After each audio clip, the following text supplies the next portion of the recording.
Hello and welcome. Thanks for joining us. MLB The Show has action out of the AL Central. It's the Chicago White Sox going up against the Barons.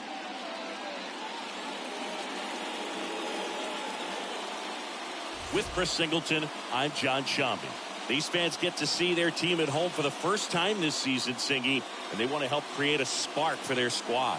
Well, clearly there's no place like home, Boog. A few road games didn't go their way to start the season, but they're at home now looking to right the ship. Should be a lot of excitement in the park today. Your 2022 St. Louis. So almost ready to get underway. Getting the nod on the mound, Carlos Hernandez. Lots of punch-outs, a real strikeout artist, Singy. Well, this guy has the ability to command the game. He's got to limit damage, make his pitches, and avoid that big inning. If he can work around that, he can give a quality start, hand this off to the bullpen later on, and put his team in a position to win a game. And here it comes. Tim Anderson takes a strike as he leads things off. First pitch, 3-10.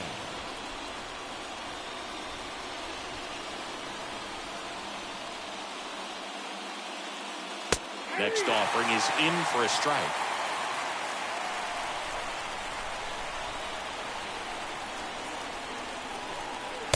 That's down and in. Really good take, especially with 2 strikes.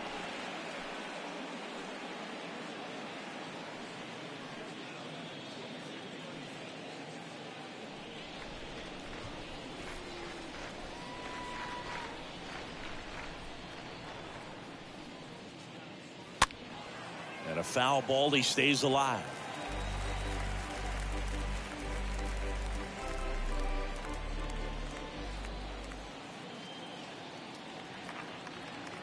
And the righty deals.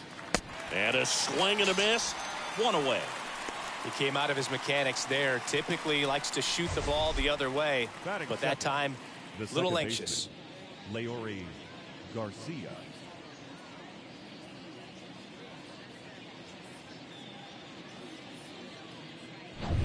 So digging in, Leori Garcia. 2 hits for him in yesterday's game. And that's in there for strike 1.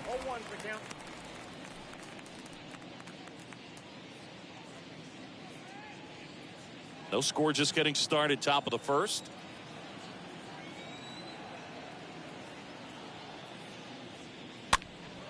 Into center.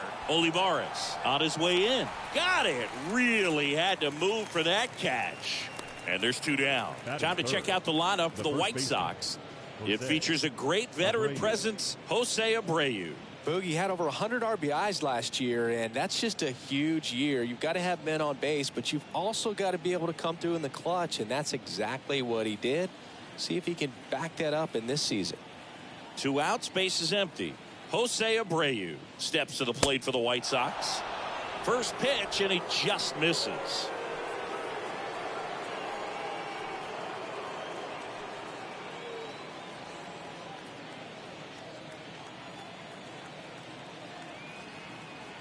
Right-hander kicks, deals. And another ball. Got to be real careful here. 2-0. He's hunting for his pitch.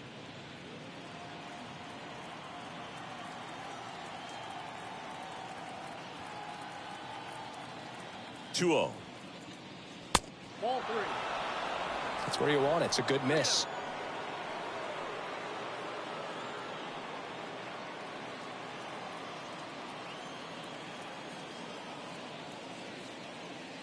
And that's ball 4.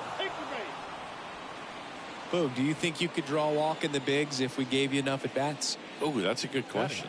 The catcher. I think that if they gave the pitcher a false scouting report on me, yes, I think I could draw a walk. Yasmani Grandal up to hit. First offering misses the mark.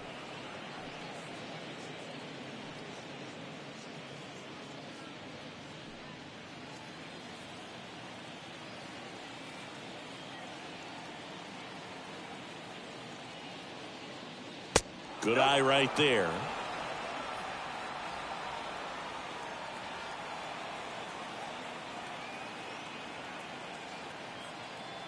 And a pitch. Right through there for a strike. Well, I think that pitch surprised all of us. Right down the middle, doesn't get a swing. Not very often you see a hitter lay off a cookie like that. Bounced up the middle. They get the force, and that's the 3rd out. So a man left for the White Sox. Half inning complete. We've got no score.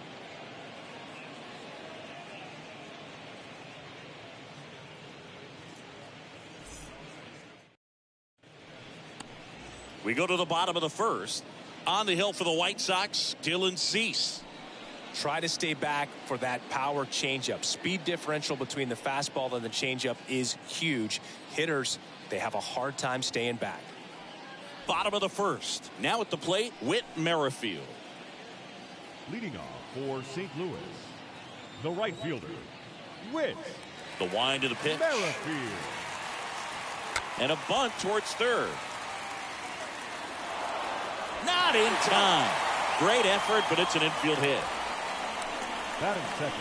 He was racing down the line and probably didn't assume he was going to be safe until his foot hit the bag and looked up for the umpire. Nice bunt and great hustle to get himself a knock.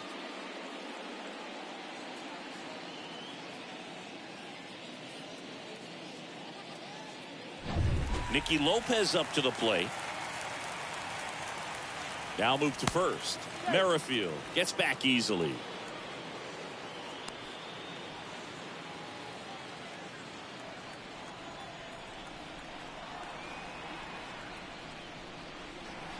First pitch, and that's in for a strike.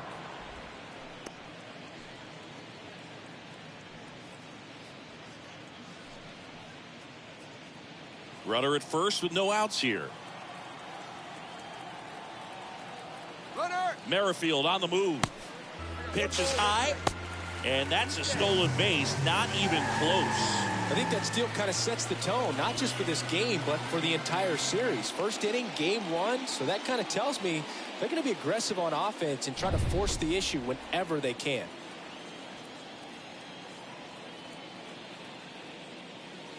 Next offering is down low, and it's 2-1.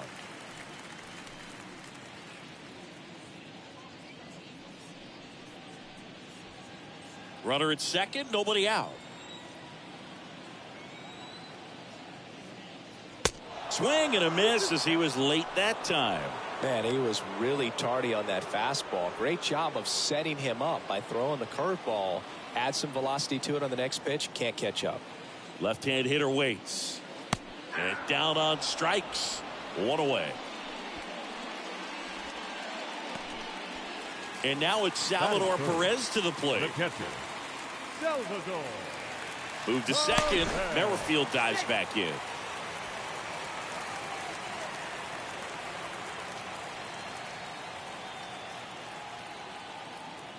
Runner breaks for 3rd. Pitch is high. Throw. Tag.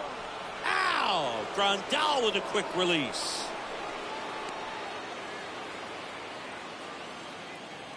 The wind of the pitch. Just missed. Is there a little wrinkle to that? I think there was. Yeah. A little slider action.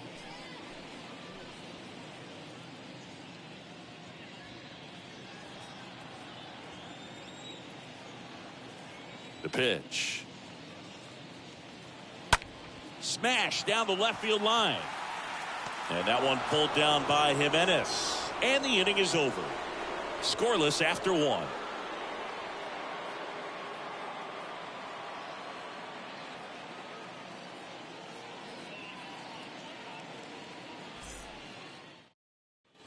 Top of the second. Here's the left fielder, Eloy Jimenez.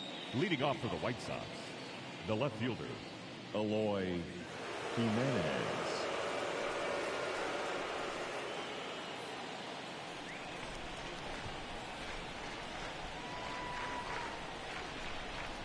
Hernandez back to work. Chopped left side. Mondesi picks it up. Throw pulls him off the bag, and he's safe.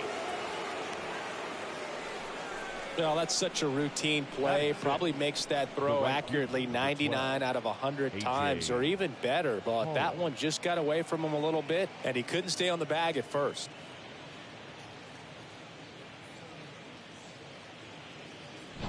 A.J. Pollock at the dish.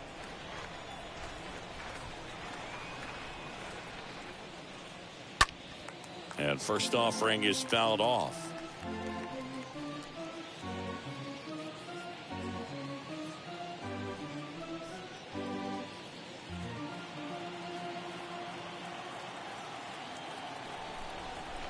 And a pitch.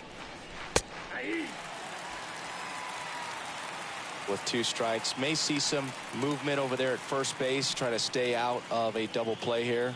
Ooh, Rusty Valentine umpiring behind the plate in this one. He has what you might call a tall strike zone, both at the letters and down below the knees. Yeah, and I'm sure that helps a lot of pitchers we see today who like to work up, down, trying to change eye levels and swing paths. Yep, exactly. No score here in the second.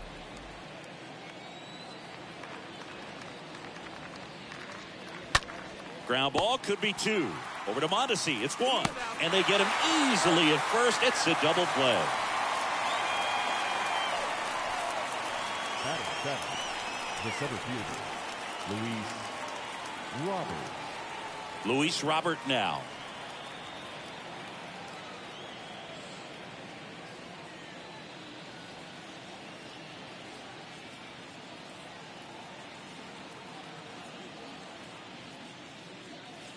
In there, and it's 0-1.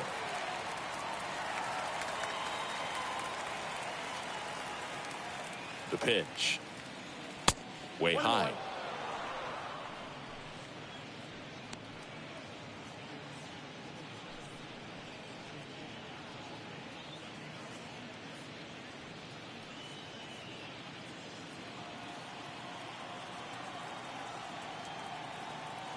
Kicks and fires.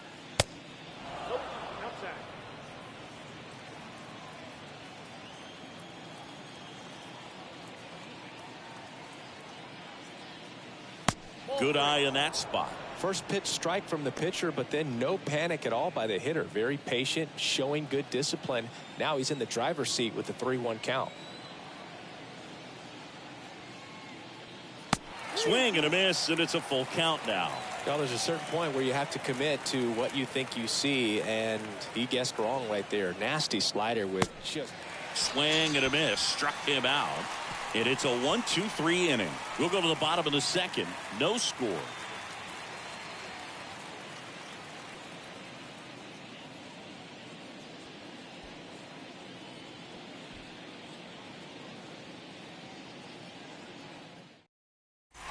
Bottom half of inning number 2. Here's Hunter Dozier to the dish. The designated hitter, Hunter Dozier. The right-hander back to work. And the first pitch misses for ball 1. Ball 1, no strike.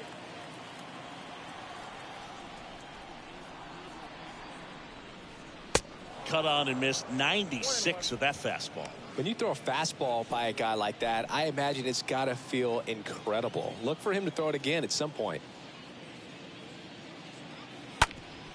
Up the middle. That one sizzling on its way through to the outfield.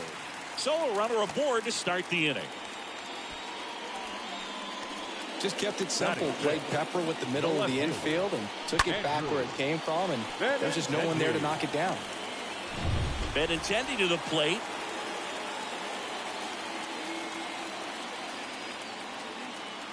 And there he goes. And there's a foul ball. 0-0 here in the bottom of the second.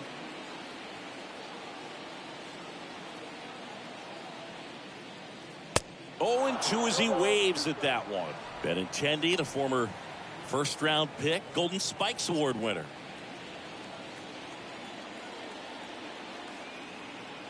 And he deals. Ball one there. Definitely got the hitter conscious of the pitch inside. I really think the outer half is open. Nobody out. Runner at first.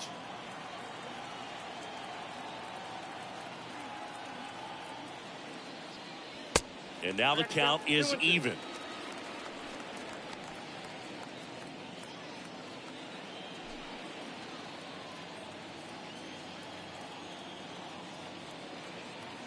The pitch. 3-2 now. So here we go. Base runner at first. Could be running on the pitch. He's got good enough speed to steal the bag to get in scoring position, even if it's a swing and miss at the plate. And a 3-2. Swings and lines a base hit into left field. Throw back in quickly. First and second now with nobody out. That's back-to-back singles for him. Anytime you rip a line drive the other way, you feel really good about what you did at the plate. You trusted your hands, you let the ball travel, and you took the barrel straight to it. That's great work right there. Runner in scoring position now, and a good opportunity to push across the first run of the ball game. Now here is Edward Olivares. That's ripped. Base hit.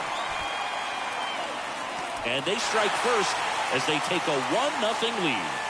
Picks himself up an RBI. He really shot that one down the right field line and somehow found a way to keep it from slicing foul. One thing that was great about the approach, his head was down all the way through the pitch, and that's how you do it. And now they've got some speed on first, so we'll see if they try to get him into motion. Adalberto Mondesi up to the plate. Batting seven, the shortstop, Adalberto. That one's in there, 0-1.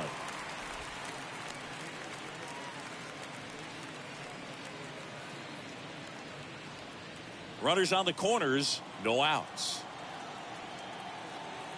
Pickoff move to first, back standing. He's in there safely.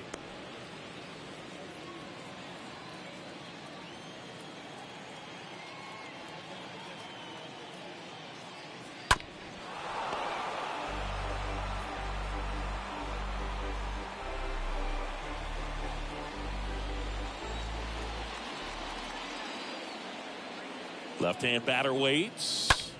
Fly ball down the line. No trouble here. Puts it away for the out. Runner tags for home. The throw's offline. He's safe. And they lead by 2. Maybe caught that one off the end just a little bit. Couldn't quite barrel it up enough to really drive it.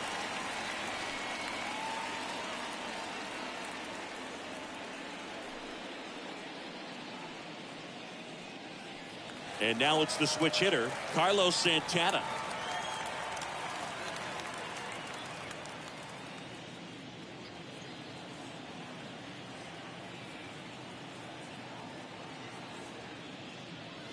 In there for strike one. Still only one out here in the inning.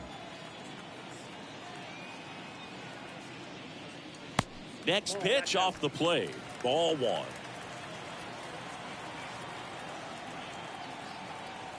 Kicks and deals.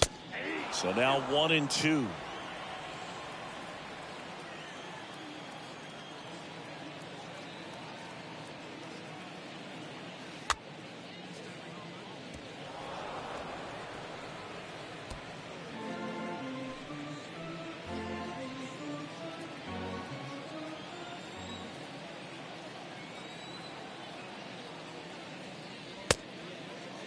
Santana checks his swing, appeal to third, and he held up.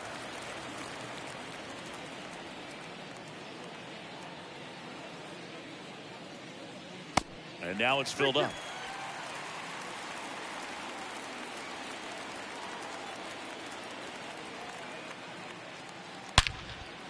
And that one in the air center field. Robert gliding back and puts the squeeze on that. That's out number 2.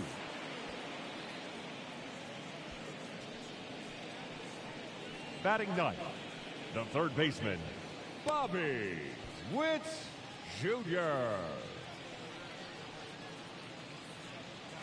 Now here's Bobby Witt Jr.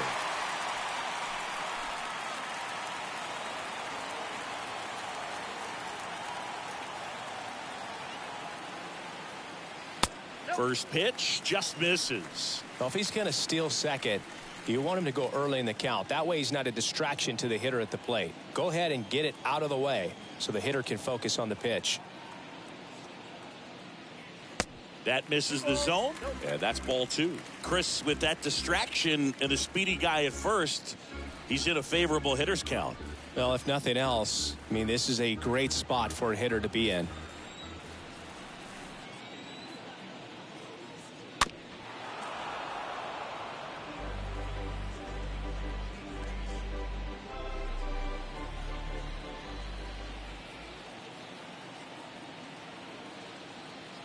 Two outs.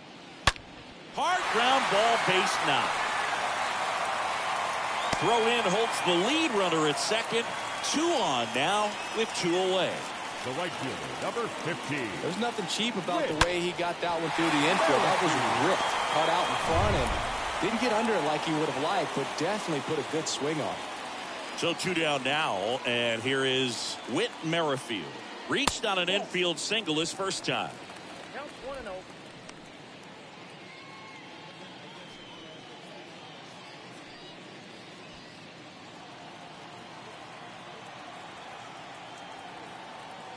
The 1-0. On the ground, right side. Over to Anderson. And that will end the inning. We played 2 full. The Barons with the lead in this one, 2-0.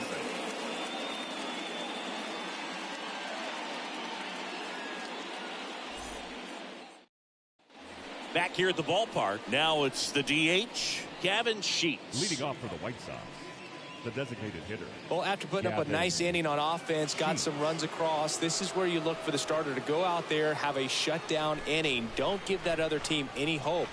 You just hope that he can get through this inning, get the bats back up there while they're hot. Hernandez back to work. And first offering is fouled off.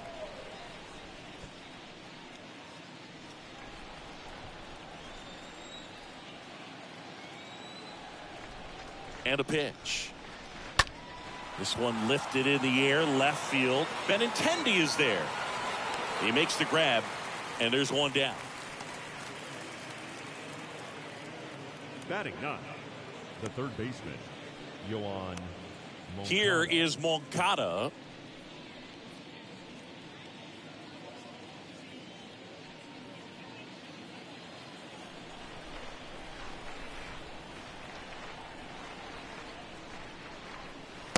First pitch doesn't find the zone.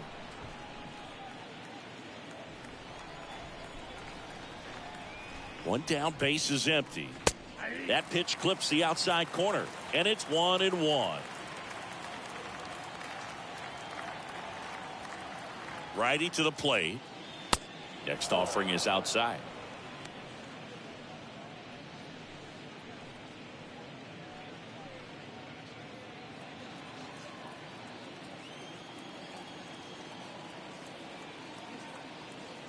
Righty delivers, and that one fouled off.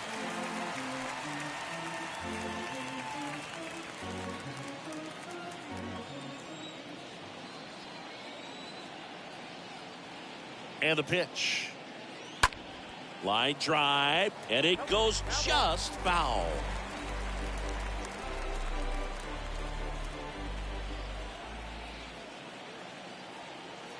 And the right-hander deals. And it's filled up. 3-2.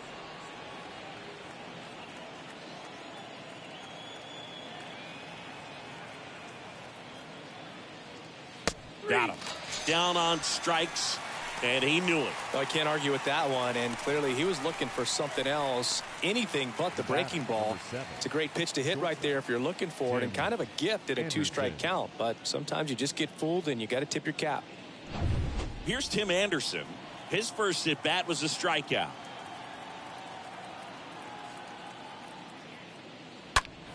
Fought off foul.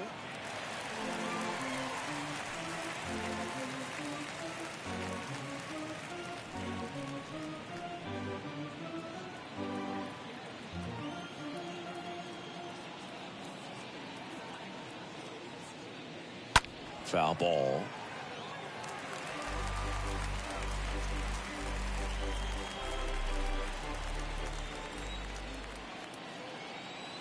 Here comes the pitch. That one misses, and it's 1-2.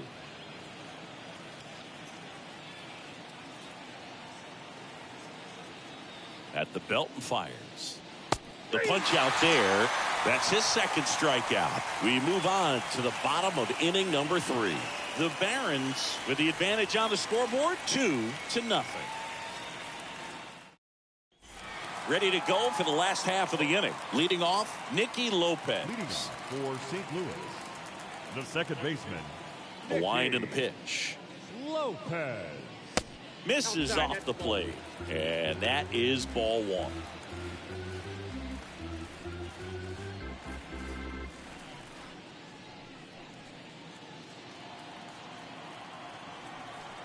The pitch. And that one wrapped foul.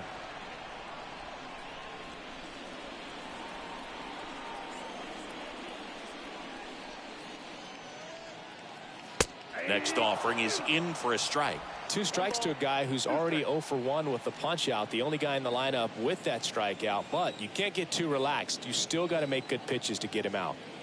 1-2 now. Stays alive.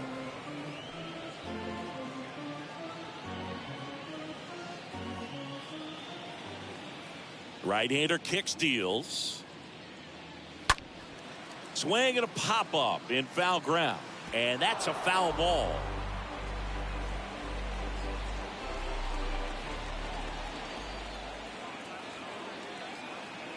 The 1-2. And that's downstairs and outside. And a pitch. He should get a pretty good pitch to hit here with 3-hole hitter coming up if he's walked.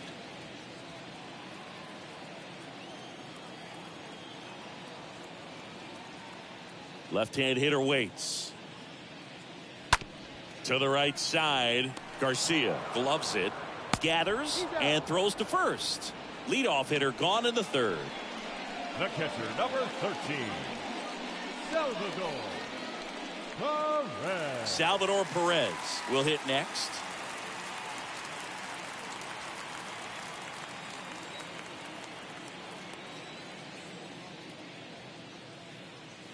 Pitch misses inside, and it's 1-0. Boog, he never moved because he never had time to. With that kind of velocity, you'd prefer that pitcher work away. The next offering misses. 2-0. 2-0 count to a guy like this at the plate. You've got to throw a pitcher's pitch. Don't just try to get a strike. He could make you pay. Swing and a pop-up. Foul territory for the catcher. And they get Perez for the out. Out number 2. Now batting, the designated hitter, Hunter Dozier. And now the DH, Hunter Dozier. 1 for 1 with a single and a run scored so far.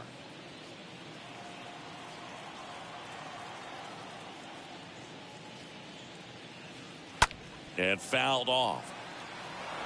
Looked like you got a little excited on that fastball. Got to think to yourself, you want to stay up the middle. That way, if you're a little bit early, you hit it out of the ballpark. If you're a little late, opposite field not. Next pitch misses, and it's a ball and a strike. And the righty deals. On the ground to first. He takes it himself to the bag, and that'll do it. 3 innings complete. The Barons on top 2-0. Welcome back. Start of the 4th. Leury Garcia up to the Leading off plate. for the White Sox, the second baseman, Leury Garcia. The pitch. Bounding ball here, rolls foul.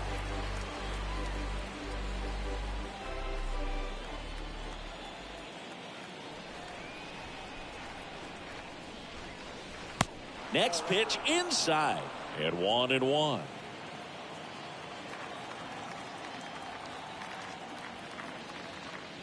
Late that time, and it's strike 2.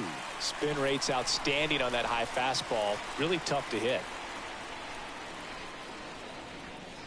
Next pitch misses inside, and the count is 2-2.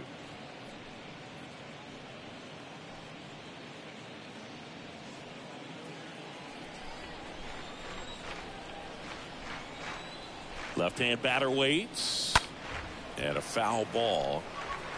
Really great change of speeds. He goes off the off speed to the fastball, and the hitter doesn't know what's coming next.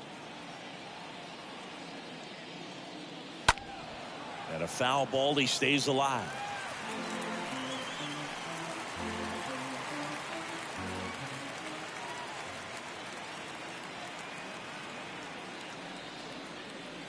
Swing and a miss, and he's down on strikes.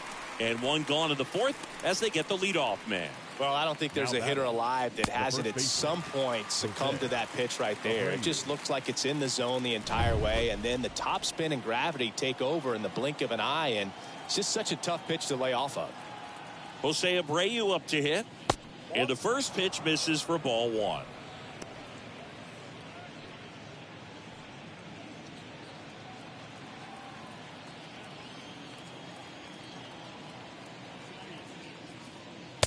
Just missed. 2-0. And a pitch. That one's spoiled, and the count now 2-1. The White Sox still looking for their first hit in this one. And it's even up. 2-2.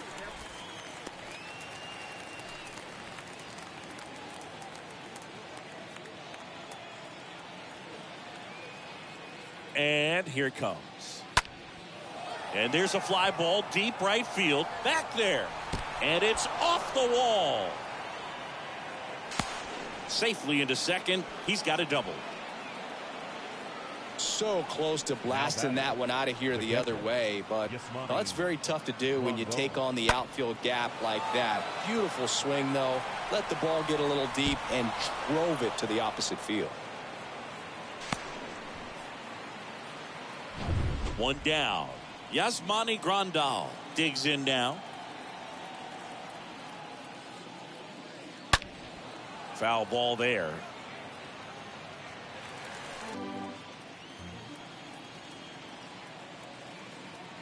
The pitch. He swings and fouls one off. One out and a runner at second.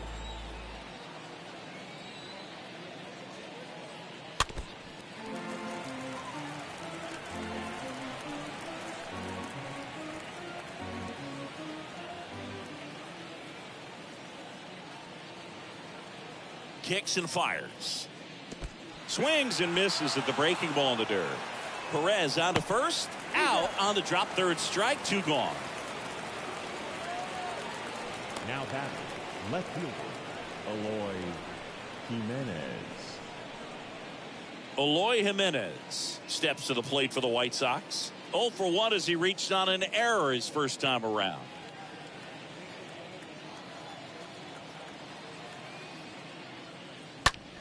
Line drive caught. The White Sox leave one, and they're down 2-0.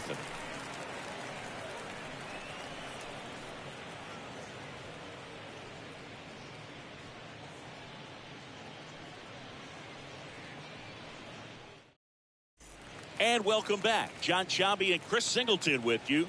And leading off the bottom of the fourth, Andrew Benintendi. The left fielder, Andrew Benintendi.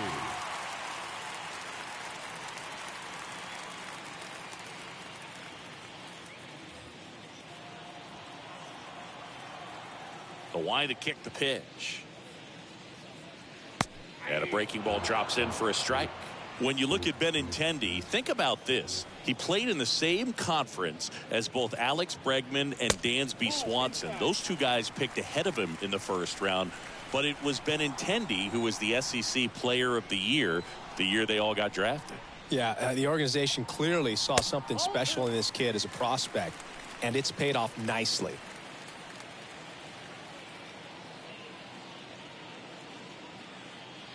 That one in for a strike. 2-2. The pitch. And a swing and a miss. Down on strikes. 1 out in the bottom of the 4th. Here's a speed threat, Edward Olivares. Now, when you think about players in the past or even in today's game, who's a comparison? He reminds me a little bit of Harold Baines. Both of them lefties, both outfielders, and he's shown similar types of production at the plate. First offering, and it just misses. The wind of the pitch. And that one fouled off.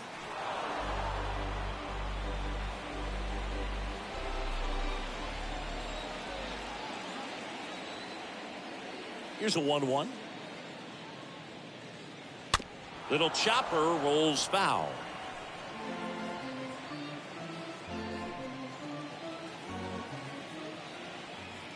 And a pitch. Down to the dirt, swing and a miss. Grandal on to first, and there's 2 gone following the strikeout. Now batting, the shortstop, Alberto Mondesi. 2 outs, base is empty. Here's the shortstop at the plate, Alberto Mondesi.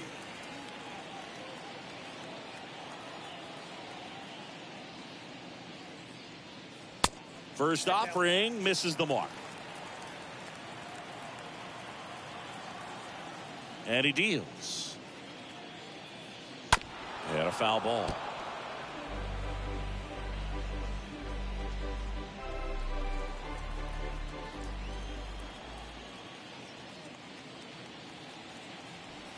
Going to count 1-2.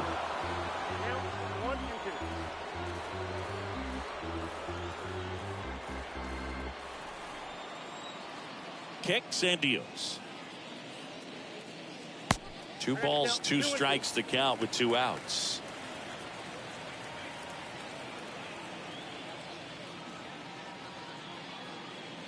Swing and a miss, and he got him. 3rd out.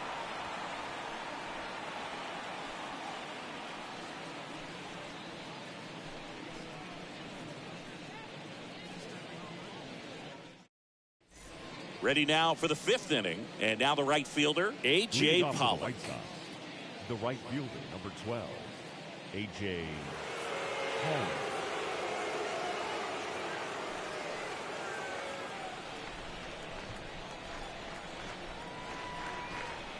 And the pitch. And that one just misses. A ball and no strikes.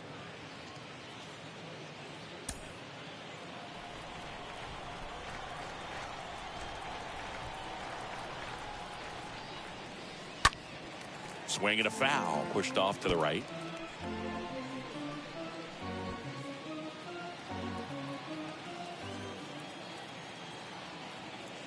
The 1-1. And that's outside.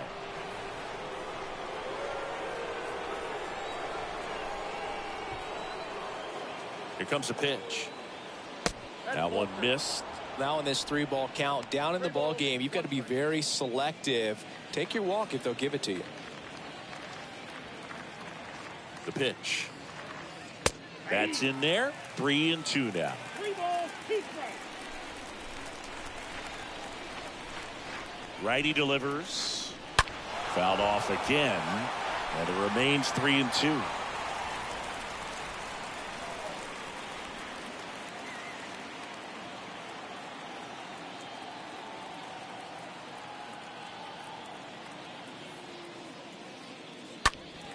Next offering is fouled back.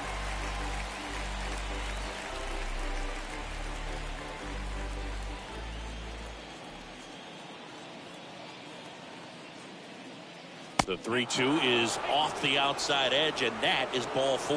That could jumpstart an offense that's really struggled to score in this one. Don't want to wake a team up with the free pass. And now it's Luis Robert, a guy who makes an impact not just at the plate, but also in the field. Hernandez picks to first. Pollock back in on a dive.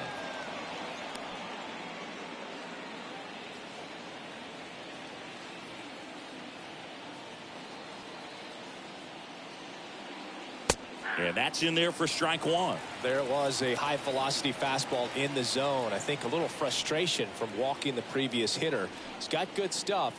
Pitch inside the zone and trust it.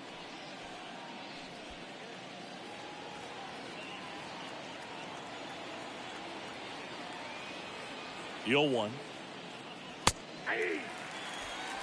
Don't play situation here. He's been working up in the zone. Typically, you look for guys to get that ground ball. See if he adjusts on this next pitch.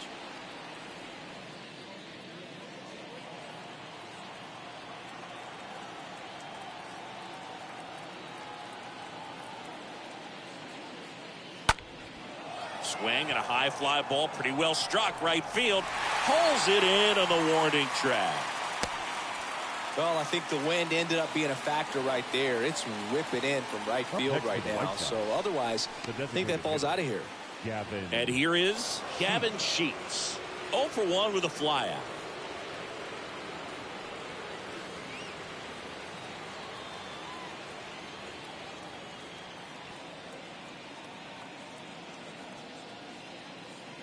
In there, and it's 0-1. Double-barreled action in the bullpen. Domingo Tapia preparing to come on if needed. Garrett getting cranked up as well.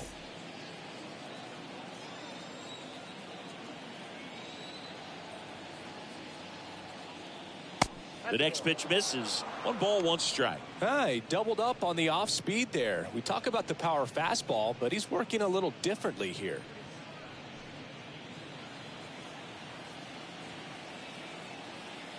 And the right-hander deals. That one missing inside. Clearly didn't come out of his hand the right way. Left that curveball way up.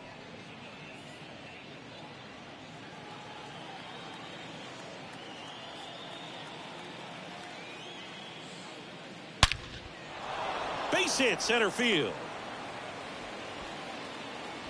They get it in quickly. So first and second now 1 out.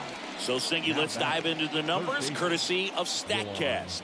Do you even feel contact being made when you hit a ball that hard? No, I don't think so, Boog. I mean, that's just the best feeling in the world as a hitter. You square it up perfectly, and it's like you didn't even swing the bat. And there are times the ball feels heavy off your bat. You know it, but this is not one of those cases. He sent this one flying 114 miles per hour, so that's flexing your muscles a little bit. Runners at first and second with 1 gone.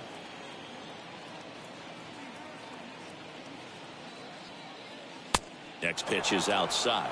Could be some action here on this next pitch. Couple runners on. Probably a challenge pitch coming.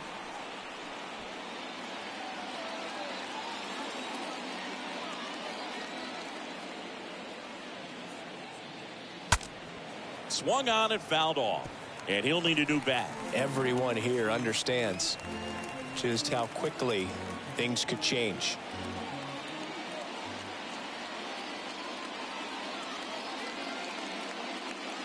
Next offering clips the zone count even at 2.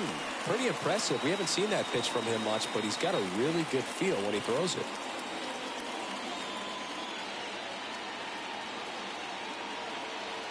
Righty to the plate.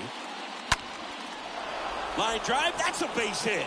Runner around third. Here comes the throw, but it's offline. And now they trail by 1. Back-to-back singles. Everything was on time and fluid in that swing. Got a pitch you could get the barrel on and lined it into center for the knock. Those always feel good. Stepping in, the White Sox leadoff man, Tim Anderson, who's 0 for 2 with a pair of strikeouts. That one's in there, 0-1.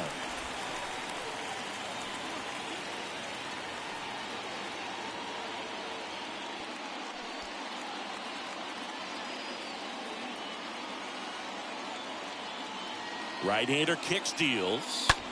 Sliced hard but foul.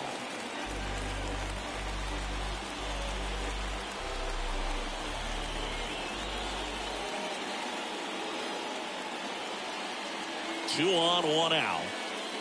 Swing and a miss, and he is down on strikes for the third straight at bat. That's a pretty nasty pitch right there. I'd call it a power curveball in the 80s. It's got so much spin on it, and you really don't have a lot of time to sit back and watch what it's going to do before you have to commit. It was a good one for the swinging strikeout. So first and second with 2 outs. Leori Garcia steps to the plate for the White Sox. In there for strike 1.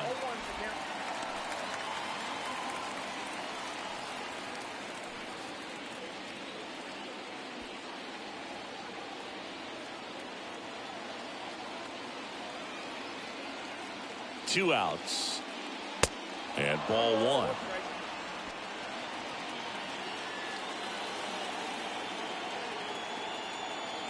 The pitch. In the dirt. Squirts away from Perez. In there. He's safe.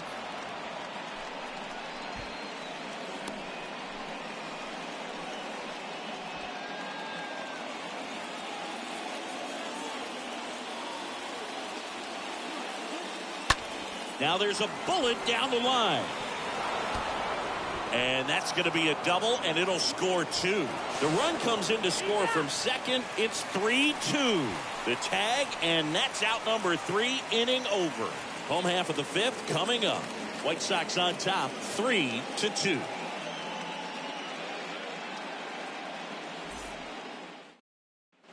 Bottom of the inning, and here's the first baseman, Carlos Santana. Leading off for St. Louis, the first baseman, Carlos Santana.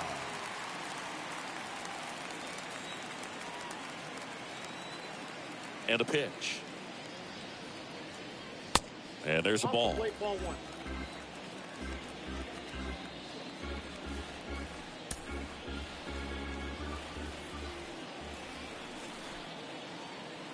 And the 1-0. Slider clips the zone. Dangerous spot for that slider right there. Didn't seem to quite finish out front and get that sharp break. Tell you what, he doesn't want to throw that pitch again.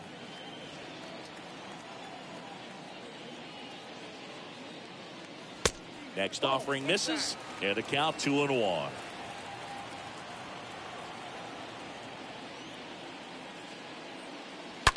Hard hit left side. Lays out, but he can't squeeze it. Not in time. He's safe. Man, those are the types of hits where you don't feel any vibration in your hands whatsoever. Such a good feeling. Fielder got a piece of it, but the way that thing came off the bat, no surprise at all. He couldn't pick it cleanly. It's a very difficult play, and that swing definitely was deserving of a hit. So up next, Bobby Witt Jr. First pitch, and that's in for a strike.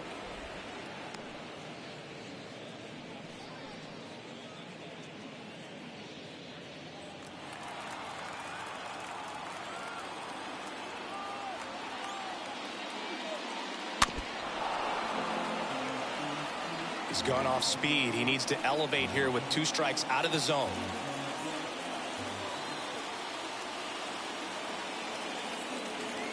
And the 0-2. And a swing and a miss.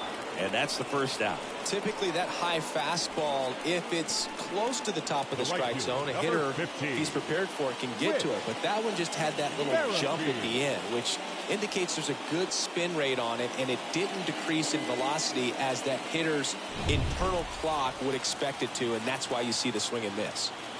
Whit Merrifield up to the plate.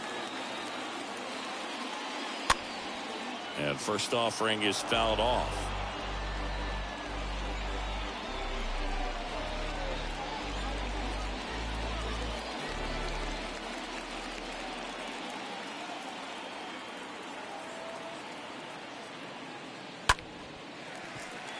That's a base hit. They fired in quickly, so it's first and second with only 1 away. Just a huge at bat right there. It's amazing to me that he was able to put the barrel on that one. I mean, that pitch was pretty well outside, but great extension and bat control through the zone allowed him to drive it the other way. That was pretty impressive. Now we'll see if they can pick up that tying run and start us over here in the late innings. Lopez in the box now, takes strike 1.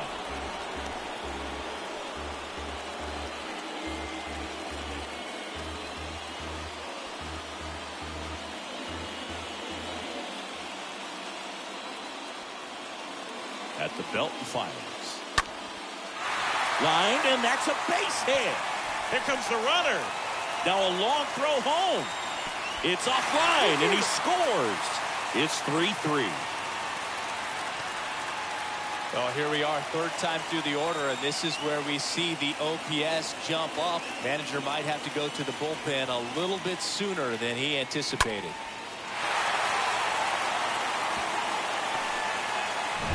Salvador Perez getting ready to hit. Now be careful with this guy. He's got power. He can untie it with one swing. In there, and it's 0-1.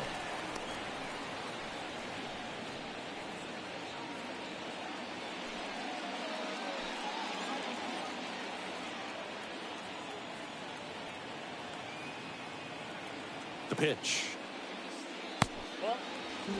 Activity in the bullpen. Ronaldo Lopez getting ready to go. Ruiz getting loose as well. Runners are at the corners, one away.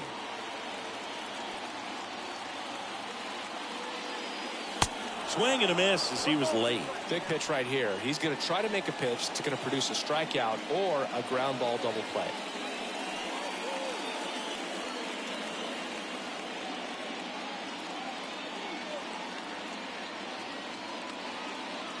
And here it comes. Got him. Huge strikeout there. Certainly a strikeout situation right there. The infield playing back, and this pitcher has to step up and get the swing and miss. Really nice job of attacking the hitter at the plate. Pretty big two-out at bat coming up now. At the plate, Hunter Dozier, 1 for 2. First pitch doesn't find the zone.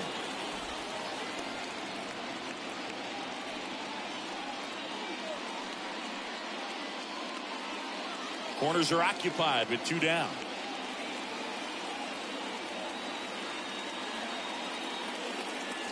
Next one misses, and that's ball 2.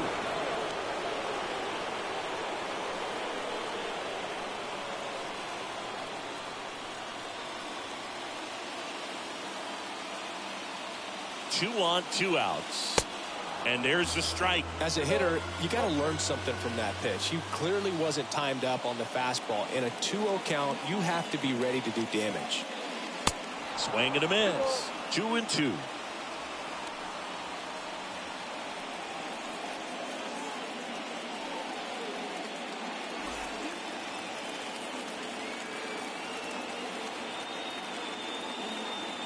Throw over to first. Lopez back easily.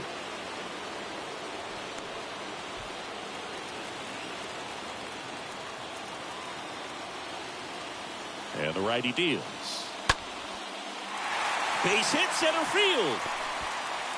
Runner from third comes across. It's 4-3.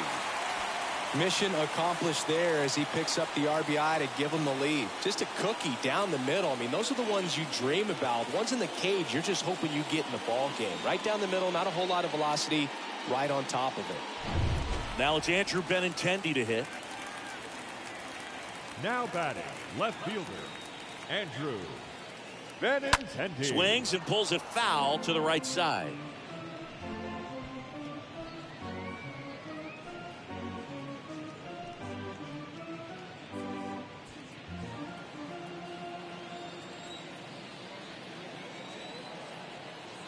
Yo one.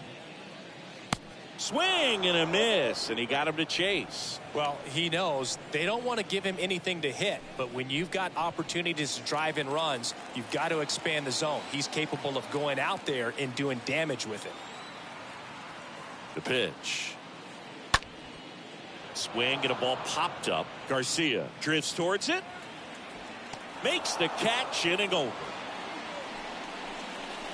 We're through 5. The Barons leading this one 4-3.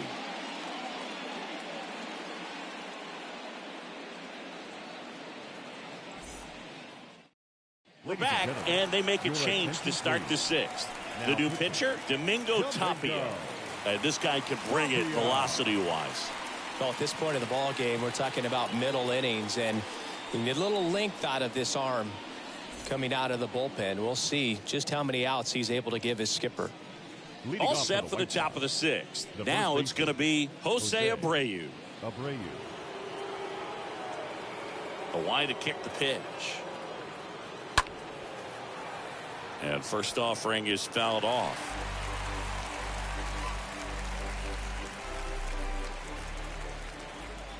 A wind in the pitch. Puts it in the air out towards left center. Olivares makes the play. One down.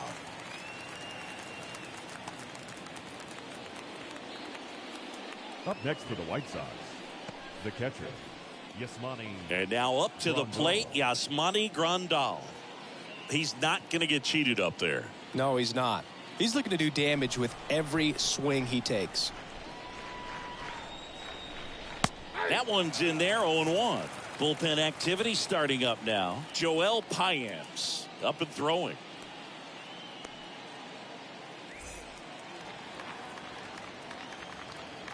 The wind of the pitch. Hammered down the right side, but foul.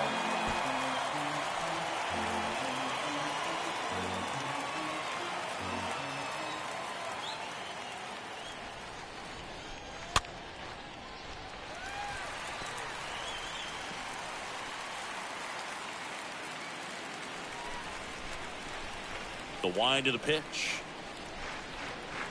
Stays alive.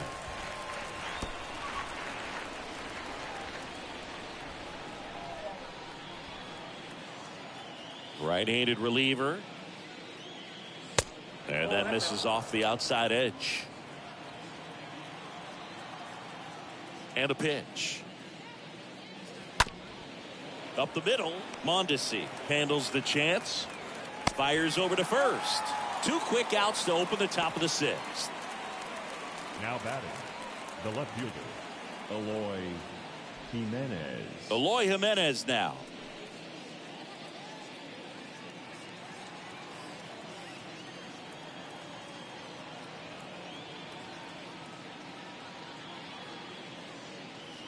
And that's in there for strike 1.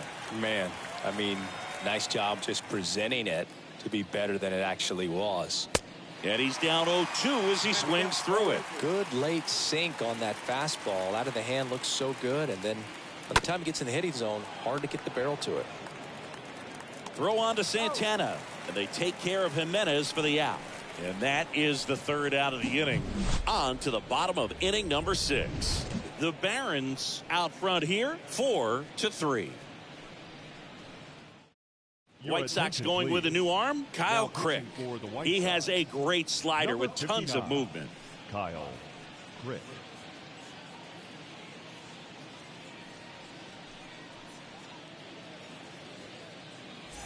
Back here at the ballpark, and now here's a speed threat. Outfielder Edward Olivares. For the Barons, the center fielder, Edward Olivares. And he deals. That misses. Ball 1.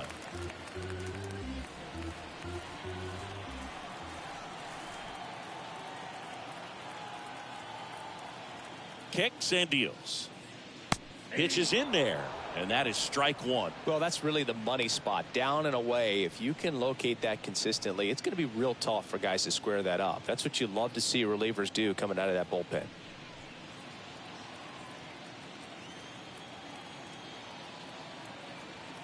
And a pitch.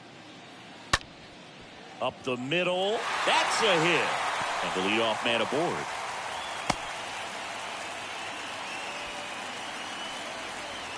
Now batting. That pretty much split the zone down the middle, and those are the ones where you got to make them pay.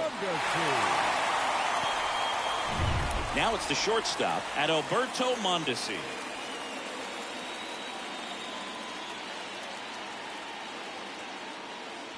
First pitch, and he just misses.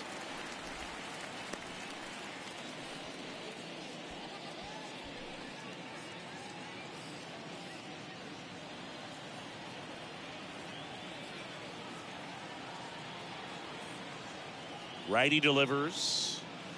2 balls, no strikes to count. This is one of those situations defensively where you can't try to do too much. You got to make sure that you field the ball cleanly and get 1 out first. It's going to be tough to get 2 with this kind of speed in the batter's box.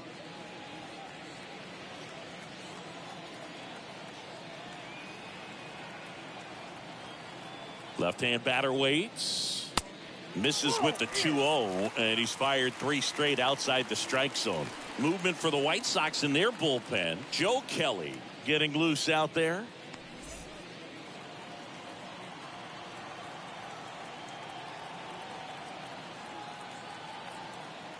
And the pitch.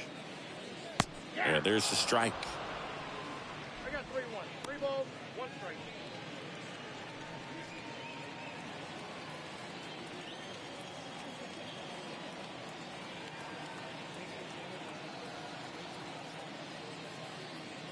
Swing and a miss. He was late. Strike 2.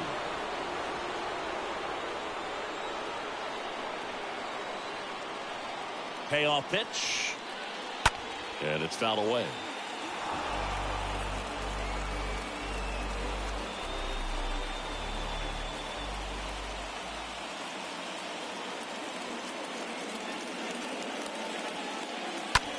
Left field. And that one pulled down by Jimenez. Now batting, the first baseman, Carlos Santana. Next is switch hitting first baseman Carlos Santana.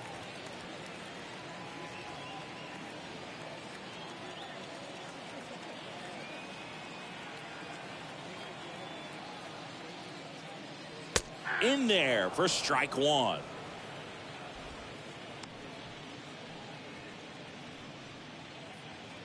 One-run game, 1 out, 1 on. Move to first, and he's back in easily.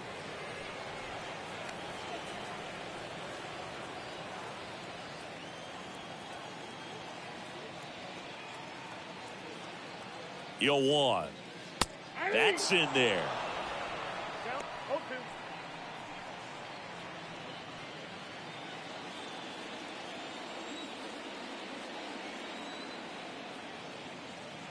0-2. 0-2 now.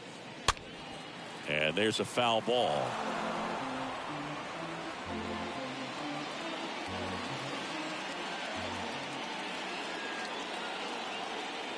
The pitch. Swing and a miss. Struck him out. And there's 2 away. Man at first. Here's the third baseman, Bobby Witt Jr. Witt Jr.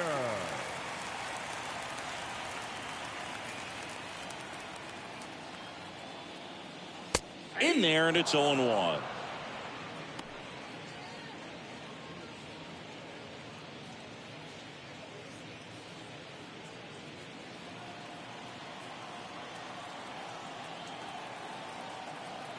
Here comes a pitch. Perhaps not quite ready to hit. First 2 pitches by him for a couple of strikes. Now back is against the wall. He's going to have to figure something out and figure it out quickly. The pitch. Ball.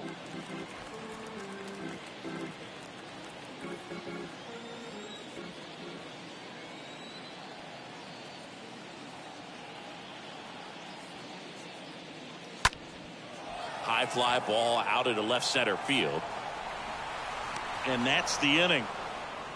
We're through 6 full. The Barons with the lead 4-3. Welcome back. Now it's the right fielder, A.J. Pollock. Leading off for the White Sox. A lot of times you're looking for a guy to get that tying run on base, but because of the power, you want him to tie up the game with 1 swing here. Tapia back to work. Pitch misses, and that's ball 1.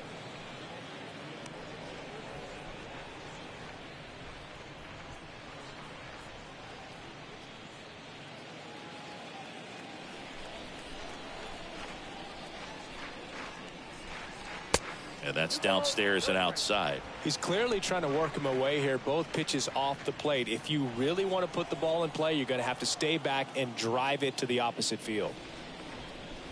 The 2-0 is in for a strike. Count 2-1. Right-hander kick steals. Swing and a ground ball out to short. Mondesi fires over to first. And they take care of Pollock for the out. Now batting, the center fielder, Luis Roberts. Here's the center fielder, Luis Robert.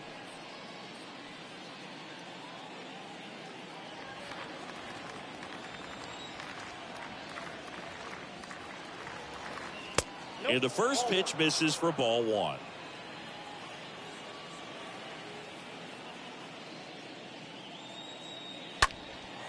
This to center field. Olivares has this one sized up.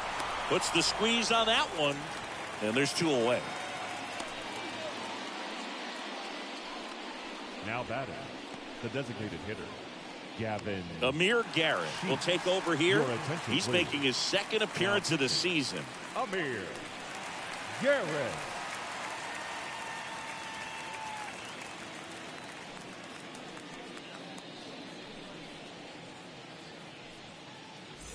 Gavin Sheets steps to the plate for the White Sox.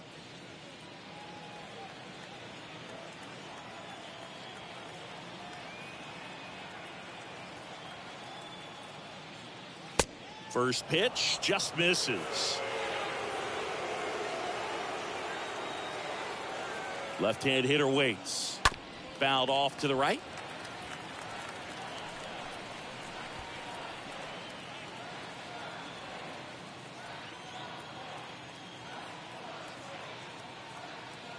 The tying run at the plate. Ball two. That's off the mark, and a count 2-1. Count is 2-1. Kicks and fires. Good eye right there. At this point in the game, you cannot issue free passes. He's going to have to challenge this hitter. Hitter's got to be ready to swing it.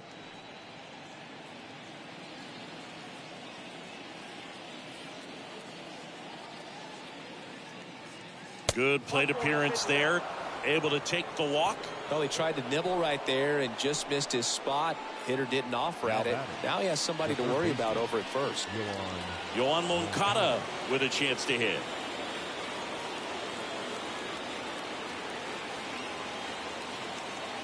Typically, the outfield defense will play a little bit deeper just to keep the ball in front, make sure that runner on first doesn't come all the way around to score and tie this ball game up.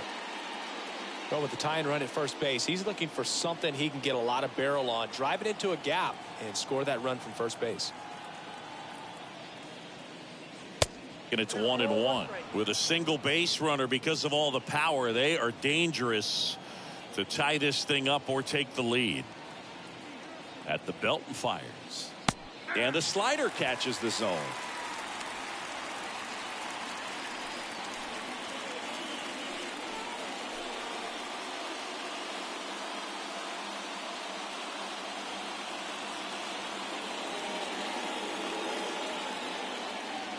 One and two here. Fouled off. He was late.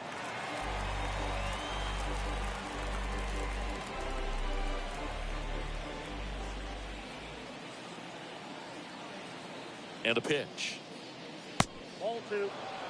Straighten him up a little bit.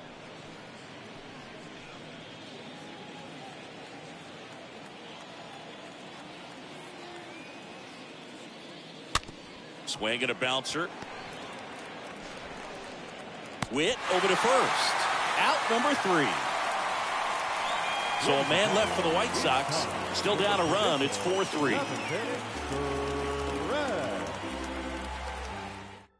Jose Ruiz taking over on the mound. Now pitching for the White Sox, number 66, Jose Ruiz.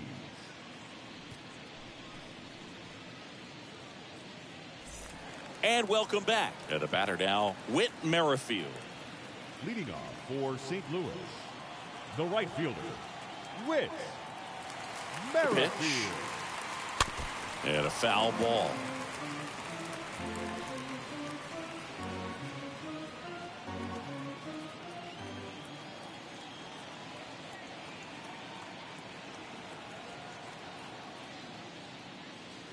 The next offering misses, and the count is 1-1.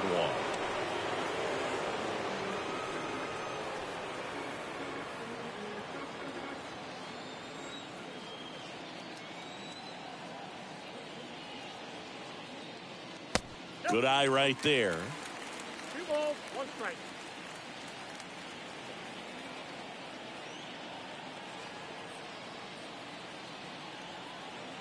The 2-1. Top of the zone, and it's called a strike.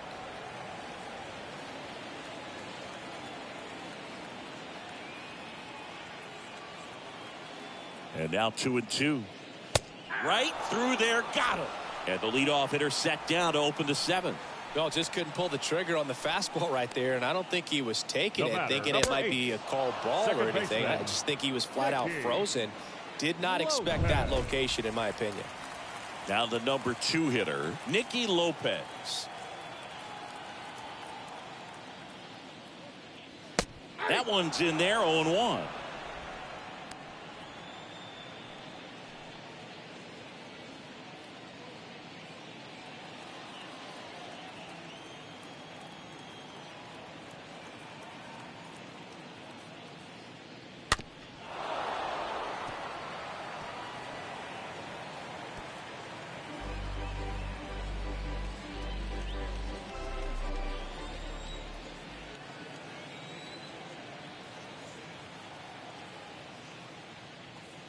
Fastball, and he gets out of the way.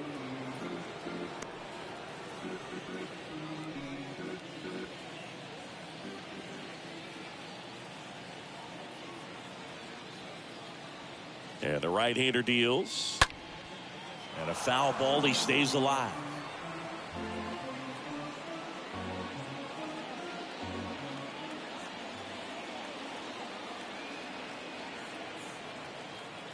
The pitch. Swing and a high fly ball left field. Jimenez moving under this one, and he makes the catch. And there's 2 down.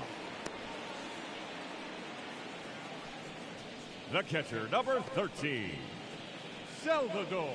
Now the catcher up to hit, Salvador Perez.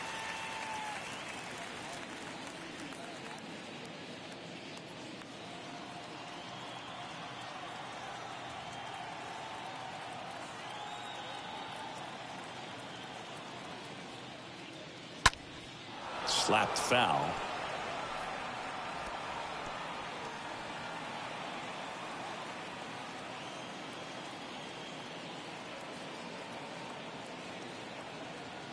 Now the 0-1. Fought off foul.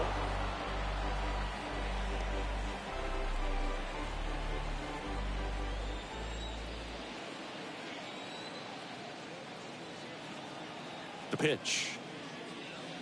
Yeah, that skips in the dirt.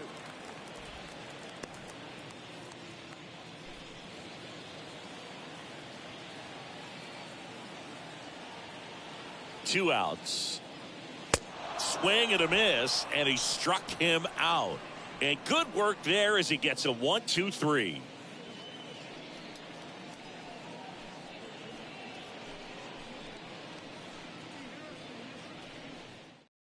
Welcome back, and a new arm on the mound to start the 8th. Josh Stamont, and he'll do his best to hang on to this lead.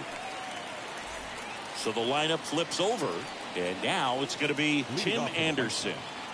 The shortstop, Tim Anderson. The wind of the pitch, and that's outside. Meanwhile, activity in the bullpen. Scott Barlow up and getting ready for Mike Matheny.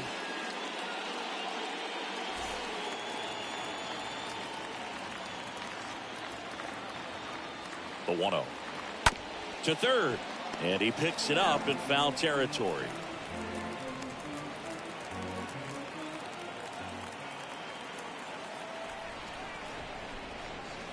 Next pitch off the plate.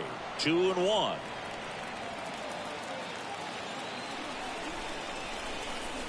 And the righty deals.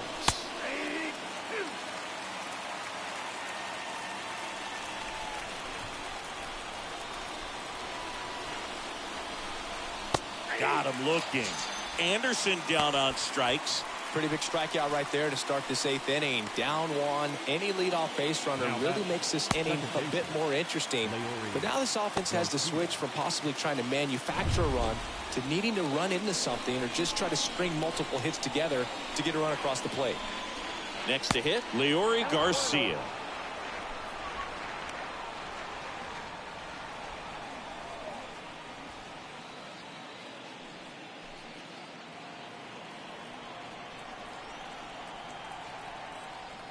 And here it comes.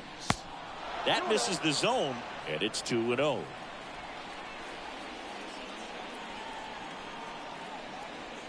Righty to the plate.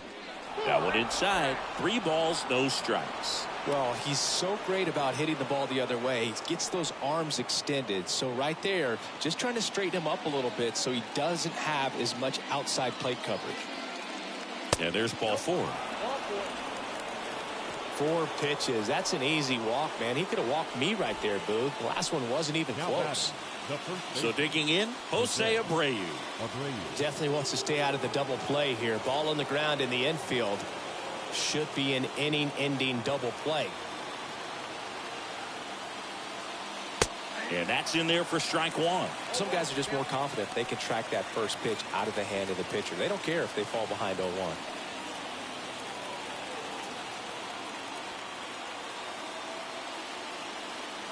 Kicks and deals. Now 1-1. 1-1.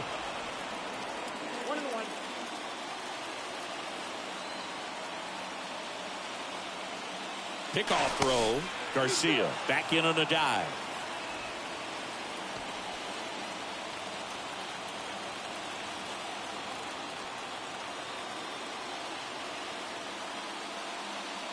Next pitch inside. Ball 2.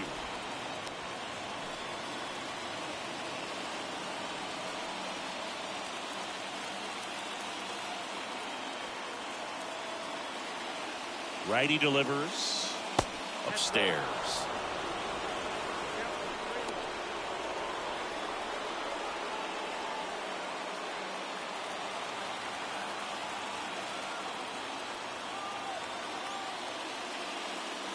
The 3-1 in for a strike, full count.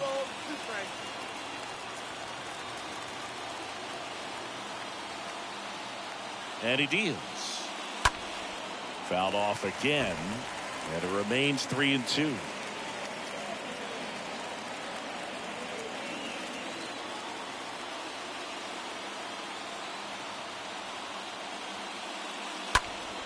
Stays alive.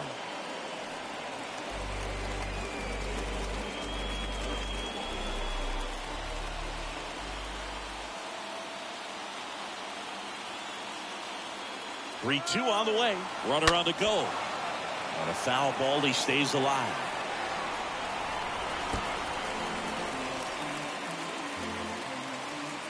Ninth pitch of the at-bat due next.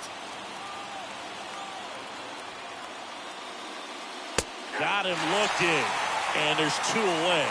Really good battle right there, and that final pitch probably could have gone either way. He was hoping he'd get ball 4. Instead, the umpire rings him up for the backwards K. And now, Yasmani Grandal. This guy with light tower power. If you don't get ahead in the count, you can forget about having any success against him. Right now, they're looking for something hit hard into the gaps, give them an opportunity with 2 outs to score that run from first. In there for strike 1. Looks like he sacrificed a pitch right down the middle for tracking and timing. Some good hitters will do that. Move to first. Garcia back on a dive.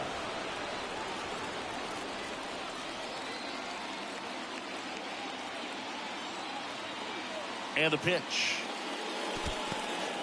And that one gets away at the plate. And the runner stays where he is. The 1-1. And that one missing low.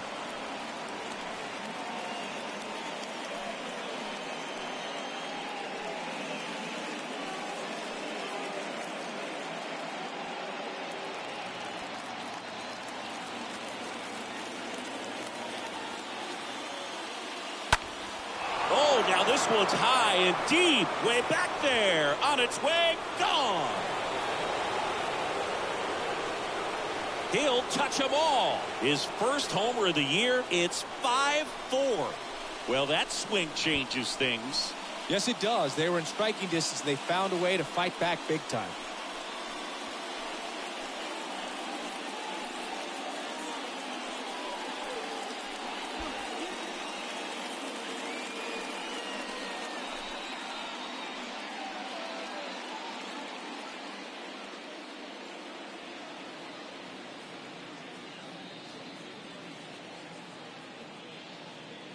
Looks like this guy was looking out over the plate, but he was ready to turn on the inside fastball. So direct to the pitch, absolutely blasted out of this ballpark.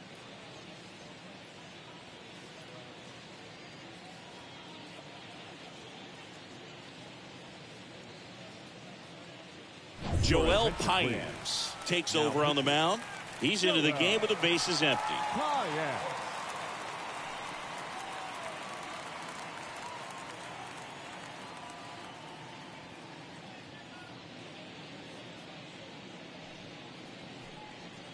Two outs, nobody on. Here's Eloy Jimenez.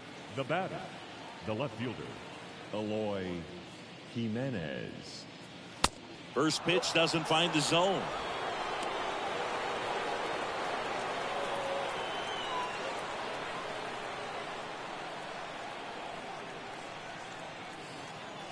Two down, nobody on. That one fouled off.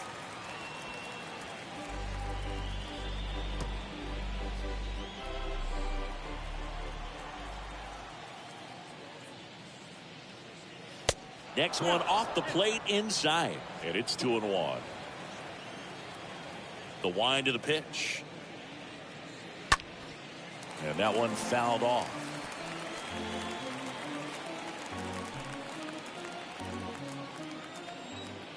Two. In the air, left field, down the line. And Benintendi able to make the grab. And that is that. But the White Sox with a 2-run homer. And the home team down a run.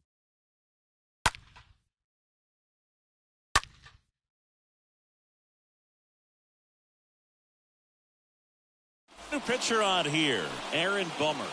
And he'll work on holding this lead.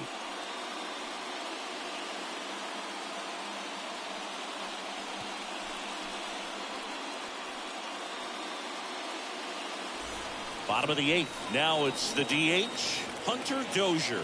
Leading off for the Barons, the designated hitter, Hunter Dozier. The pitch. That one off the mark. 1-0. Movement in the bullpen. Joe Kelly, the closer, getting cranked up for a possible save opportunity.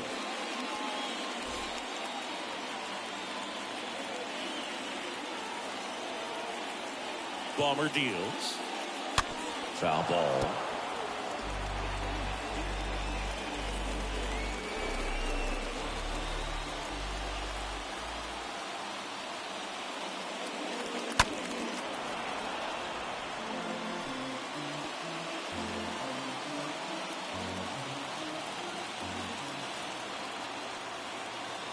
Here's a 1-2.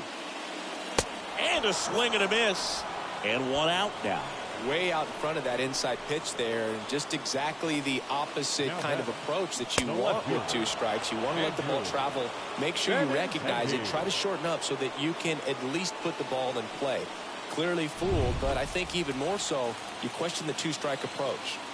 Andrew Benintendi up to the plate, known for his late inning heroics. This one drilled right center field. That one heading for the fence and gone. A solo blast, and we have a tie ball game. It's 5-5.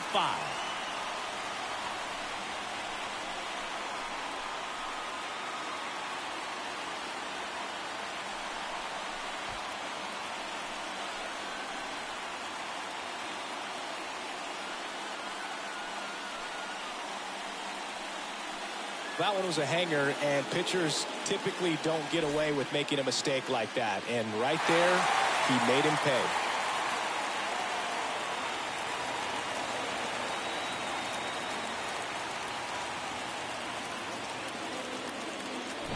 So up next, Edward Olivares. The center fielder, number 14, Edward Olivares. First pitch, and that's in for a strike. Trying to keep good speed off the bases.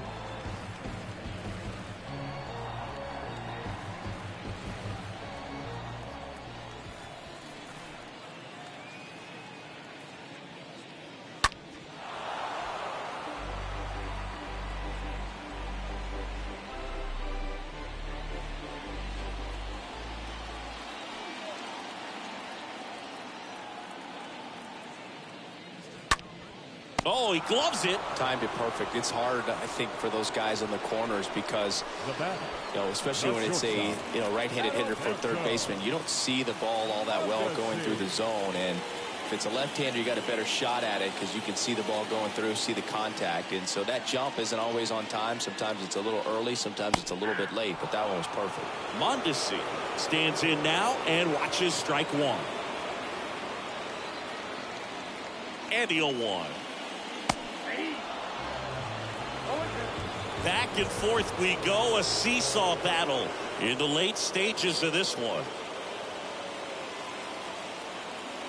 Next pitch misses. Now 1-2.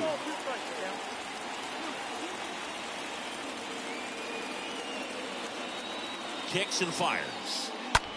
Ripped on a line. Lays out, but it's off his glove. Base hit, and the inning continues. In there safely. Well, he found himself behind in the count right there, but he didn't give in. That was exactly what you're looking to do with the pitch away, especially in that situation. Drive it into the opposite field gap. Got himself 2 bags on a great swing of the bat. A lot riding on this next at bat now as they look to take the lead at a critical point in this one. So 2 down, and now the first baseman, Carlos Santana. The first baseman, Carlos. Popped up to the left, into foul ground. And that one pulled down by Jimenez. And that is the inning. But a run scores in the inning as this solo home run ties things up. All even at 5 apiece.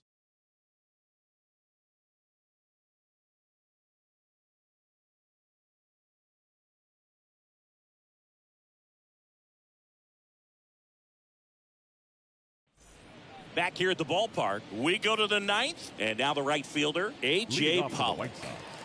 The right fielder, number 12. Hawaii to kick the pitch. Pollock. Swing and a pop-off in foul ground. Witt makes the play. 1 up, 1 down. Now that the center fielder, Luis Robert. Next to hit, Luis Robert.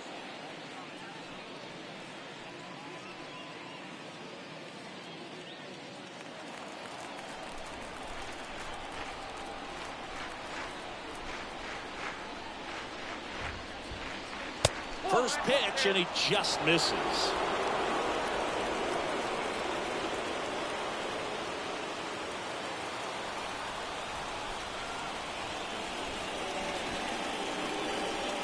Check swing. Did he go? No.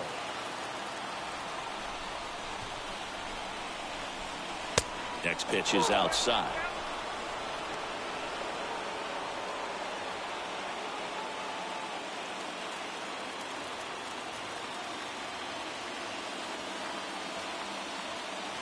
There's a strike.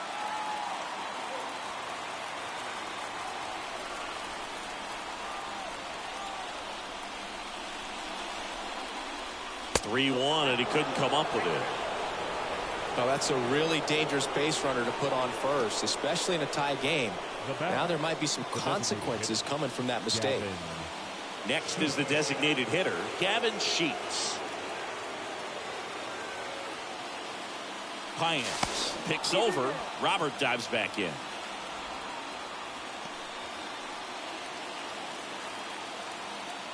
Another move to first, and they're keeping him close.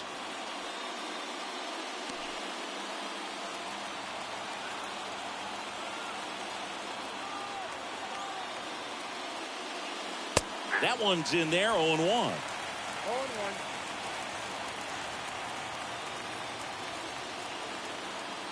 Left-hand batter waits. 1 away. Tie game. Go-ahead run stands at first. Next one just misses. Now 1-2. That's a really good take. And the pitch. And that one almost got him.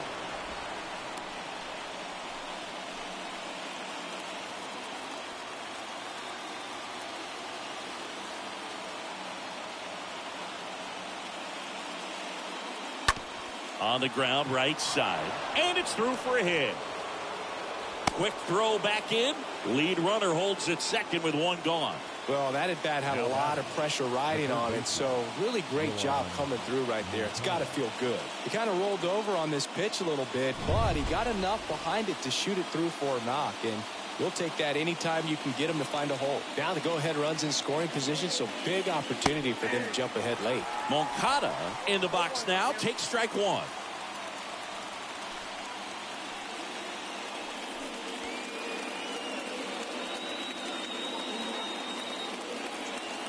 Here comes a pitch. One out. The go-ahead run is at second.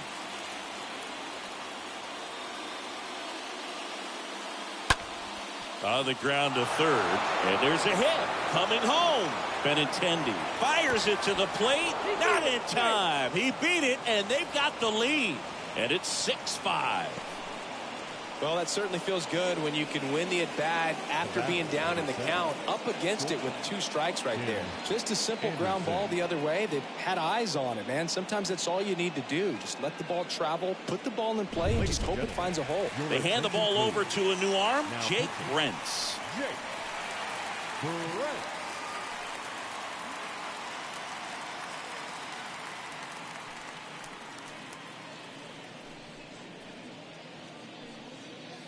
And the batter will be the shortstop, Tim Anderson.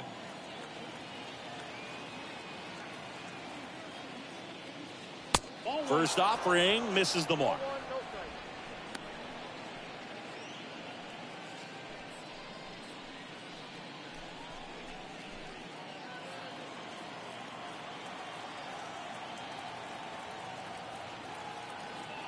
And a pitch.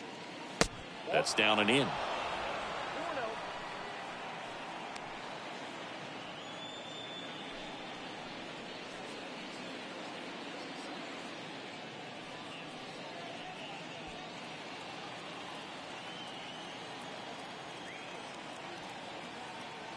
Two on, one out. This one popped up. Foul ground, first base side. Takes it in for the out. Now back, second baseman, Leori Garcia. So first and second with 2 outs. And now it's the switch hitting second baseman, Leori Garcia.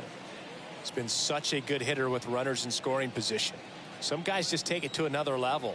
For him right now at the plate, it's like everyone else is in slow motion and he's in full speed.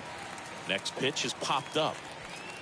Mondesi makes the catch, and that'll do it. So 1 run in the inning on this base hit. It's now 6-5.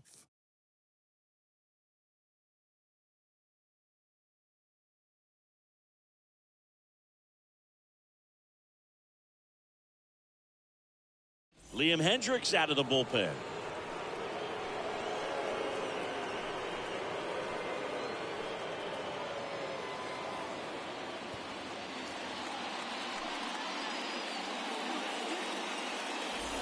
Welcome back. We head to the bottom of the ninth. And the batter now, Bobby Witt Jr. For St. Louis. These home fans, they are making a lot of noise, putting pressure on that pitcher out there. The pitch. This one in the air, right field. Pollock makes the catch, and there's one away. Almost a loud start to the inning on that first pitch, man. He's going to want that one back, no doubt. Whit Merrifield now at the plate.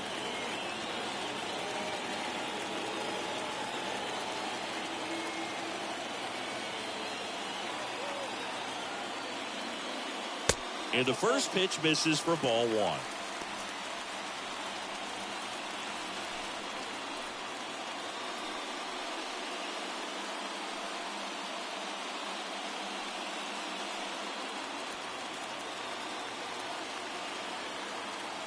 At the belt and fires.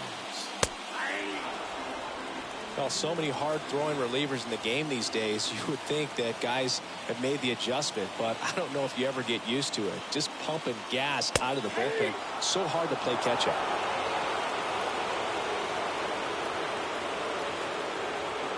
Right-hander kicks, deals. And now 2-2. Crowd locked in right now. 1-run game here in the ninth. him swinging on the curveball, and he's down on strikes for the second time today. Well, that's a curveball that people like to describe as a hammer or Uncle Charlie, and you can see why. It's not a looping slow curve. He throws it hard, and it gets plenty of bite on the end. Here's the second baseman, Nicky Lopez. In there, and it's 0-1.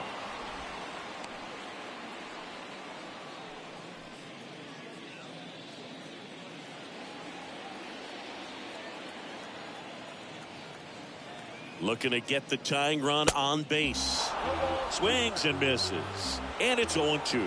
This guy's not wasting any pitches. Hitters got to get into swing mode. This is a good time to expand this.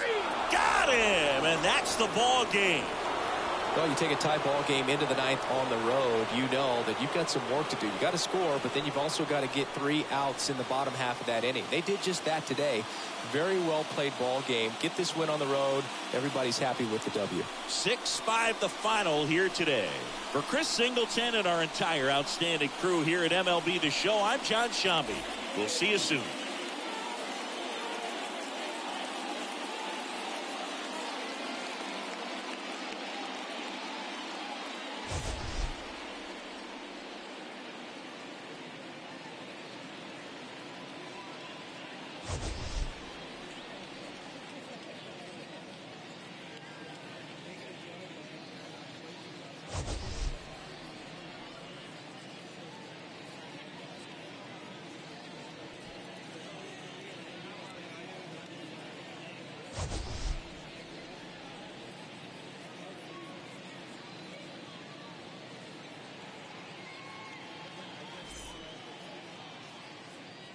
Our final line score this afternoon. First for the victorious White Sox, 6 runs, 7 hits, no errors. They left 7 men on base. For the home team, 5 runs, 12 hits, 1 error. They left 6 men on base. Time of the ball game, 3 hours and 25 minutes. Thank you for joining us here this afternoon. And we remind you to please drive home safely.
Hello, baseball fans, and welcome. The show brings you a matchup of division rivals. It's the Minnesota Twins taking on the Cleveland Guardians. John Shambi on play-by-play, Chris Singleton providing the color. And Chris, we're not in for ideal baseball weather in this one. It's cold out there, so it'll be interesting to see if that impacts the game at all. Boog, this is one of those nights where position players want that pitcher to have a nice tempo. Keep things moving. Don't take forever in between pitches because it just makes it colder out there. You get stiffer and you're not ready to make a play like you need to be. So that's the emphasis, I think, on cold nights like this. First pitch coming your way next. Just about ready to go. And today's starter, Zach Plesac. Yeah, his ERA last year was a little worse than average, so definitely be looking for better results this season. You know, one of the keys is just being able to have a consistent delivery and to be able to repeat that delivery so you can hit the spots that you want to hit and have a higher chance of being successful. So just about set now. Here's Byron Buxton. Leading off for the Twins, the center fielder, number 25, Byron Buxton. The pitch. That misses the zone, and we are underway. First pitch, 6-10.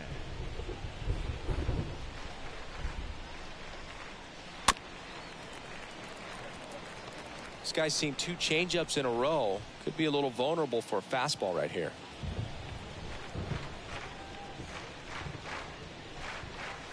Swings and misses. It's a ball and 2 strikes.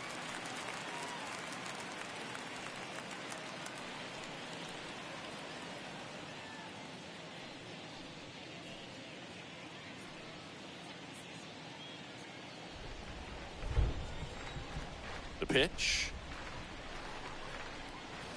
Swings through that, and it's a strikeout. And that's the first out. Very frustrating right there as a speedy potential base runner when with 2 strikes you just struggle to put the ball in play. You don't even have to get a hit at that point. You can help your team just by reaching on an error, but some way you got to find a way to shorten up the swing and put the ball in play next time. Luis Arraez stands in.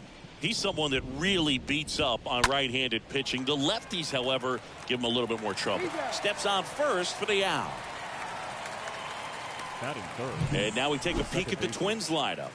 They're facing a guy today who is a strike thrower. Doesn't issue a lot of walks, so they're going to have to work hard to generate base runners. And when you've got a strike thrower like this guy on the mound, you can't be overly patient as a hitter because the umpire is generally going to give him the benefit of the doubt. So you got to go up there, understand what's in his repertoire, be aggressive in what you can handle. And you get 3 swings, why not take all 3 of them? With his control and command, he's going to be in the strike zone. No score, just getting started, top of the first. Next offering is in for a strike.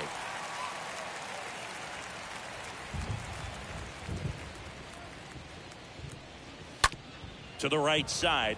Oh, look at the stop. Over to first. And that's a nice play to end the inning. Twins retired in short order. And now the Guardians will see what their bats can do in a scoreless ball game. Back after this on the show.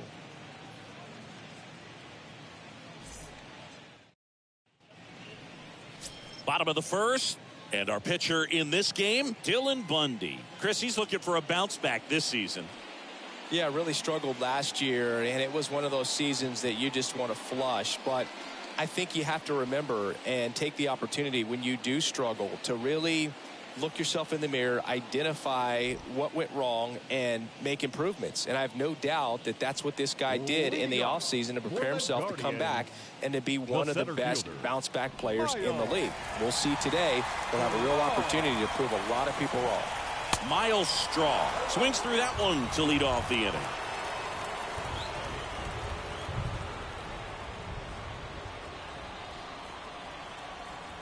The wind and the pitch.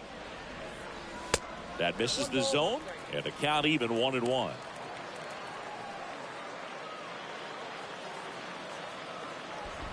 The wind and the pitch.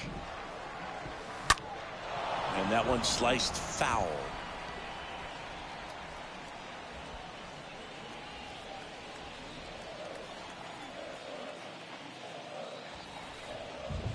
And down on strikes he goes. One gone here. Thought it was a pretty good pitch. Top of the strike zone. We're seeing more fastballs in that location. Hitters, especially with 2 strikes, have to be ready to pull the trigger. And now it's Ahmed Rosario. In there for strike 1.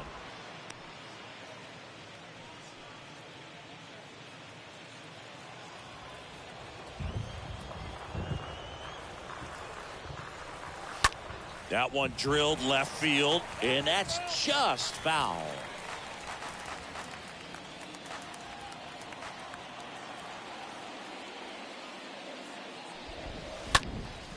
In the air out towards right center. No trouble here. Puts it away for the out. 2 away. Here's the Guardians lineup now. The third baseman, Jose Ramirez.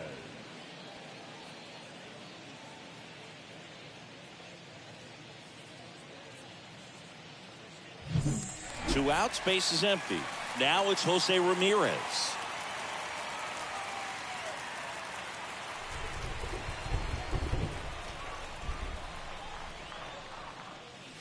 First pitch doesn't find the zone.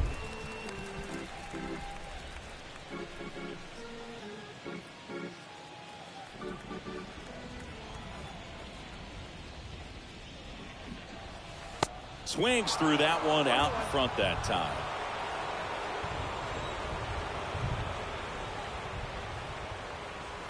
Next offering way off the plate. Back-to-back breaking pitches away, you get the feeling as a hitter that the pitcher's afraid of you, that he doesn't want to challenge you. So I think the confidence level is raised right here.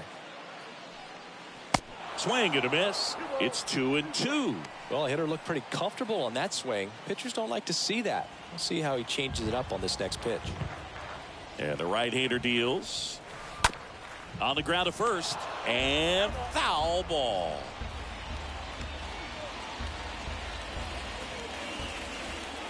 2-2 now. Got him. That's the third out. Inning over. Guardians fail to score. We played an inning. No score.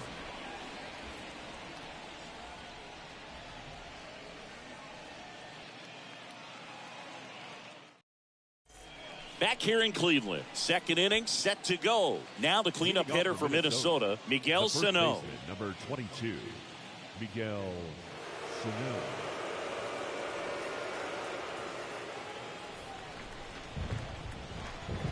The pitch. Foul ball there.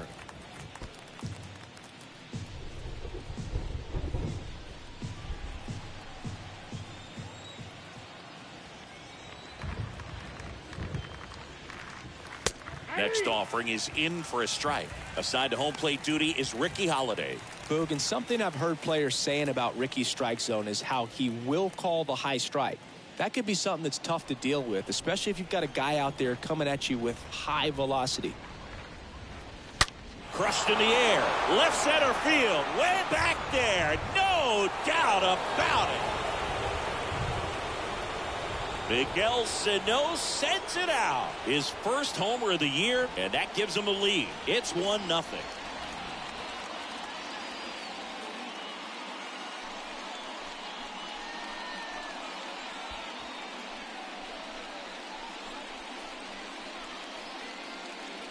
What I love about this swing is he stayed tall, allowed his hands to go directly to the baseball, letting that bat head get down through the ball to create backspin and hit it out of the ballpark.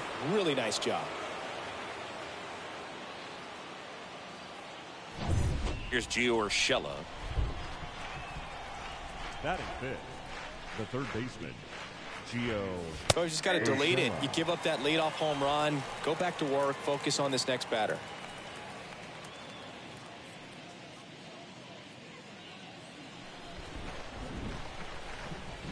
Here's the 0-1. On the ground. Into the outfield, base hit. Two consecutive base hits for these guys here. Really nice job staying up the middle with his approach. He didn't try to do too much with the pitch, just shot it through the infield. Here's Carlos Correa.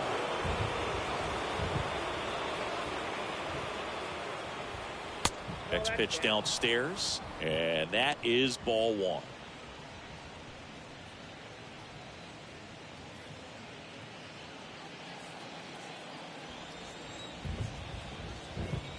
And the righty deals. And that one just missed off the outside edge. That's where you want it. It's a good miss.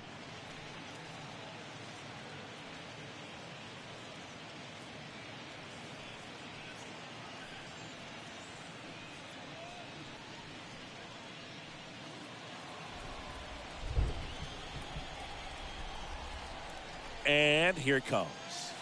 That's inside.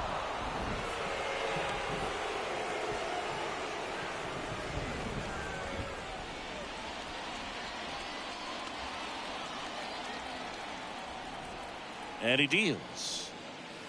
There's the strike. 3-1. Good approach right there. You want to get something just a little higher that you can elevate. Stay out of that double play.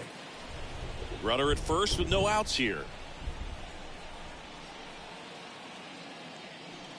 And ball four, 2 aboard. Maybe a little loss of focus on the mound right there. Pretty much gifted him first base with a quick free pass.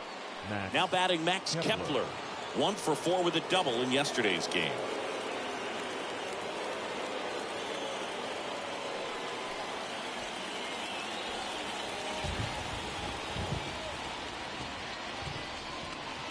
Pitch misses inside. Ball 1. No outs. Runners at first and second. Next offering misses. And that's ball 2. Tough spot right here. A couple runners on. 2-ball count. You can't nibble, but you have to execute and finish your pitch. If you leave something out over the plate, it's going to bring in some runs.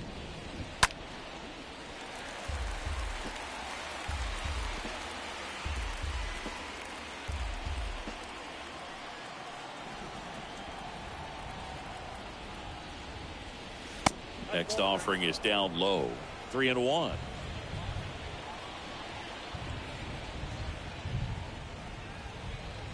Left-hand hitter waits. And a foul ball.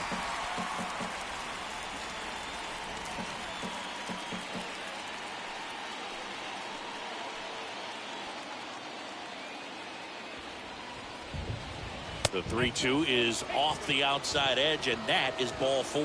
Very close off the outside corner. Could have easily been called a strike in that location. Here's Gary Sanchez now. And first offering is fouled off.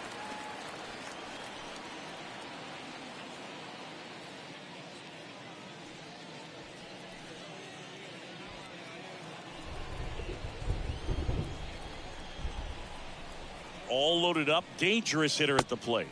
A little out front there as he swings through it. You need a strikeout, and you need a ball perhaps on the ground for a double play, or get yourself a pop-up, something, but you've got to make some pitches. But if he can battle and get through this, he can earn some points.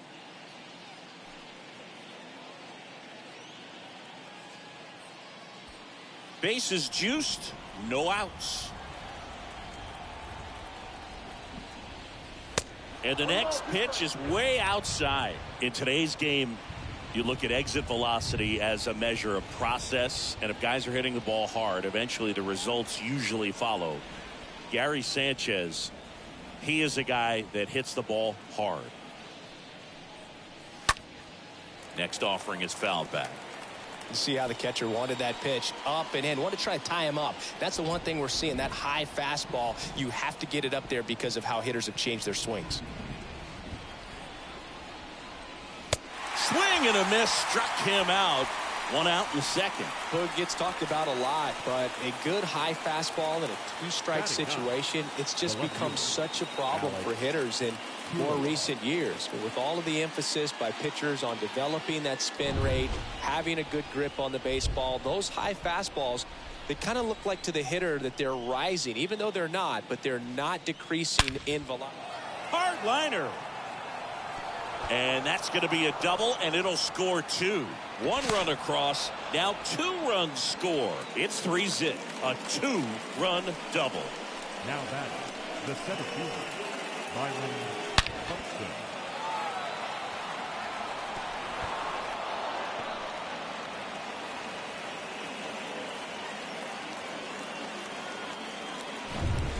to the top of the lineup, and stepping in is the speedy Byron Buxton. Struck out swinging his first time, and that's in there for strike one.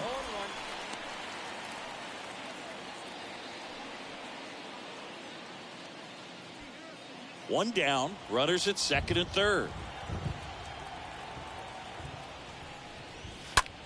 That one ripped. Racing, makes the catch. Runner tagging from third. Runner in from third to extend their lead. And they lead by 4. That wasn't your standard sac fly. He barreled that baseball. Just couldn't get it to drop in. So now the DH spot, Luis Arias.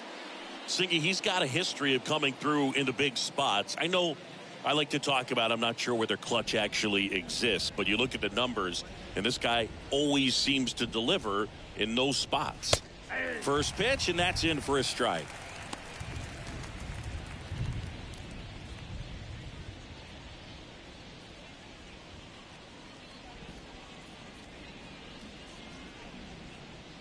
Two outs. That's in there. 0-2. And at bat like this is almost over as it begins. In this situation, you have no idea what the next pitch is going to be. You just got to hope that you can make contact. Pulls that one foul.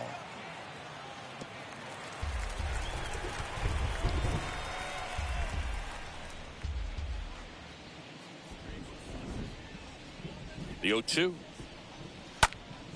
stays alive.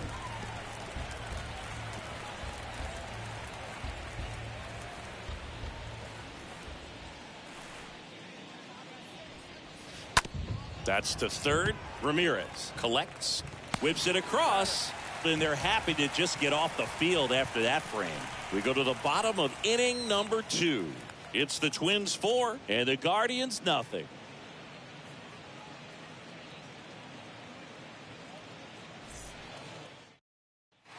Bottom of the second. Stepping in, the long ball threat, Franmil Reyes.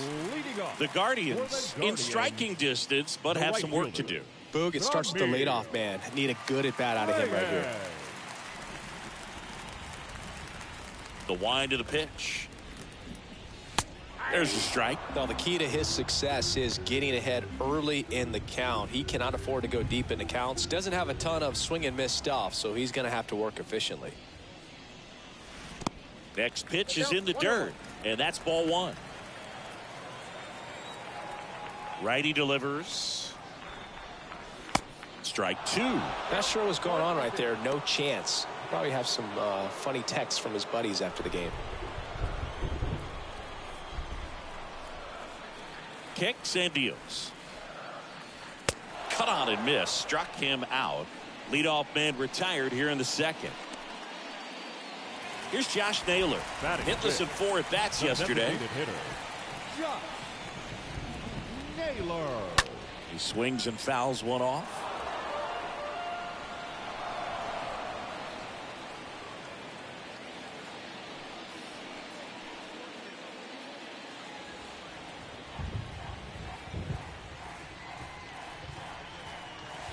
Next offering is in for a strike. This is a very important inning here. After scoring all those runs, you want your pitcher to come out and just mow them down. The offense has worked hard. It's shut down inning time. Kicks and fires. Swing and a miss. Struck him out. And now 2 gone. Well, he's really dialed in, and this offense is going to have to do something to try to break that rhythm. Maybe it's square around the bunt, step out of the box, agitate him a little bit, do something that just changes what's happening right now, because at this pace, it's going to be a long game, so you got to figure it out quickly. And now it's Bobby Bradley. First pitch, and he has to get out of the way.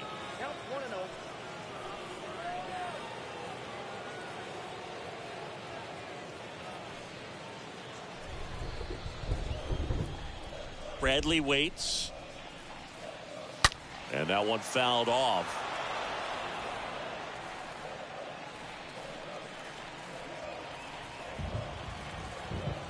Ball to strike. And a foul ball.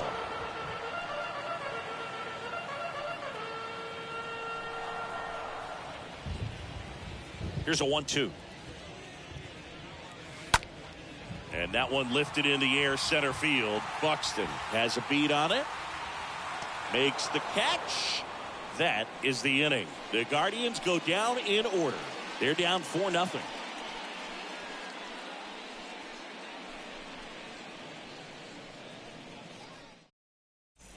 And welcome back. Top half of the third inning. And now for the Twins, Jorge Polanco. The second baseman, Jorge. It feels like we might be headed towards a rain delay if the weather doesn't ease up, Chris.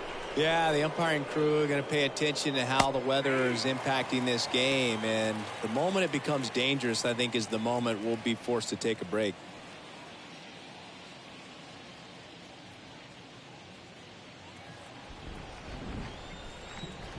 Oh, and 1 now.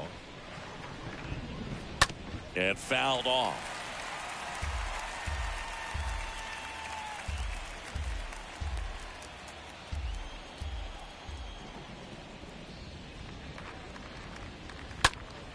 Just foul of third.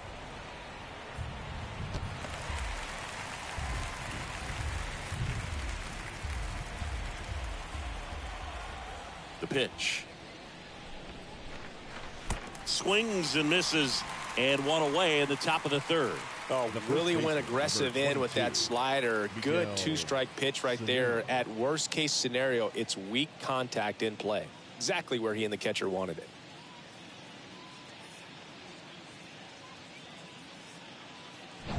Here's Miguel Sano.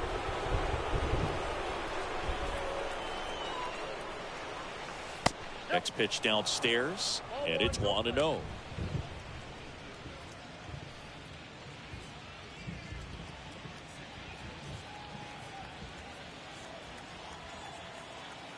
Righty to the plate. Foul back our way, and that's out of play.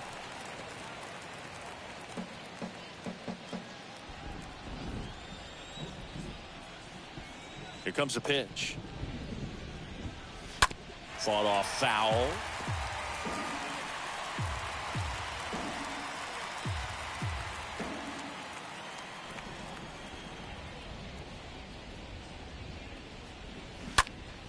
Next offering is fouled back.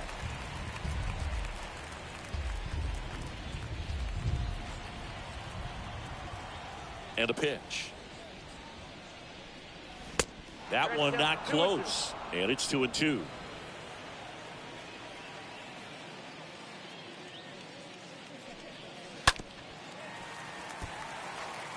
Well, he's having a tough time getting a pitch by him. As a hitter, you feel pretty confident that you're seeing different pitches still able to make some type of contact. The 2-2. And another ball.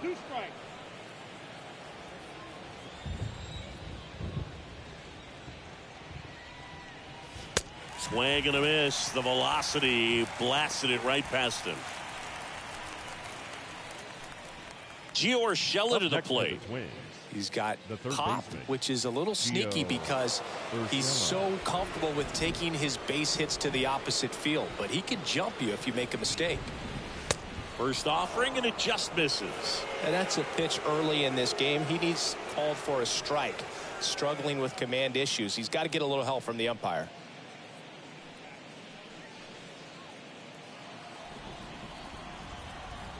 And here it comes. And misses inside.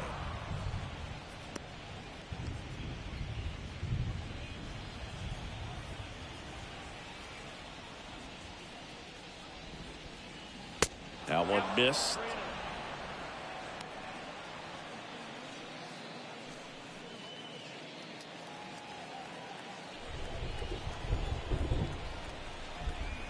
Let's see if he gives him anything to hit here. Out to short. Throw over to Bradley. And the Twins go 1-2-3. Nothing doing here for the Twins, but they lead it 4-0.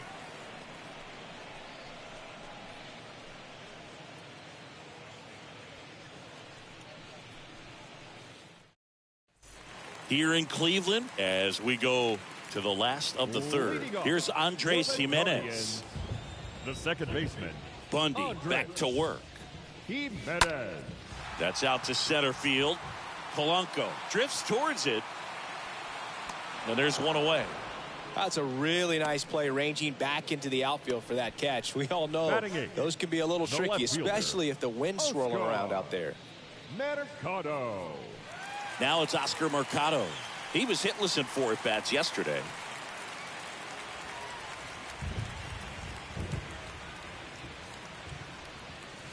That one's in there, 0-1.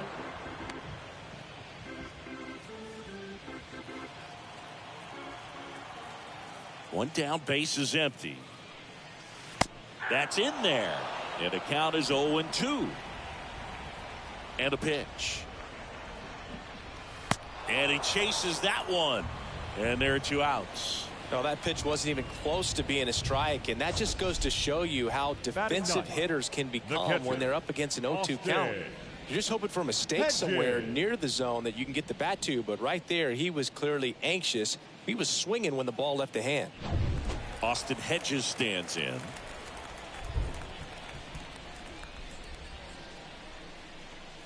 In there for strike 1.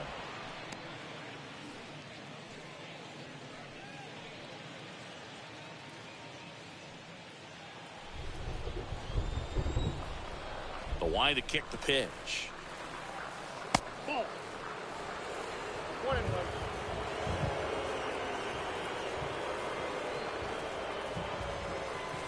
Now this one is smoked down the left field line.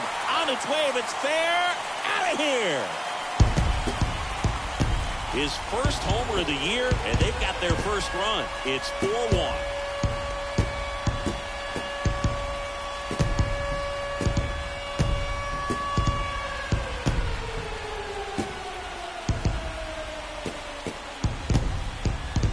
Looks like this guy was looking out over the plate, but he was ready to turn on the inside fastball. So direct to the pitch, absolutely blasted out of this ballpark.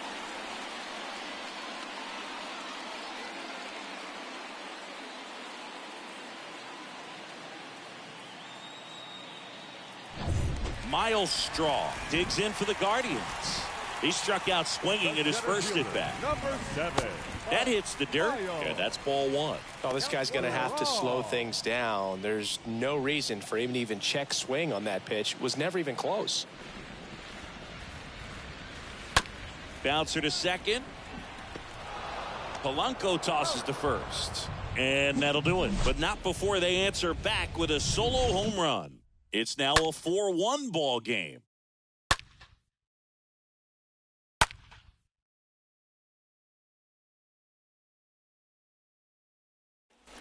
Back here at the ballpark. Now Correa up to hit.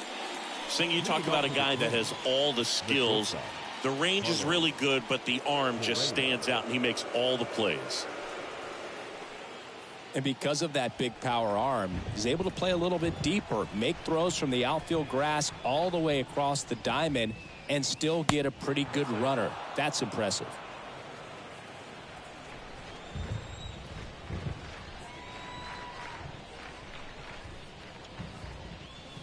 Next pitch is outside. And the right-hander deals. A little bit low.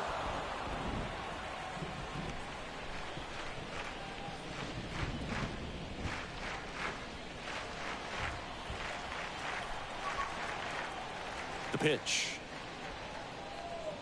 That one misses. So a leadoff walk. Definitely lost the handle during that sequence. 4 pitches for the walk, and that last one didn't even threaten the zone. Catcher might want to go talk to him. Max Kepler at the plate.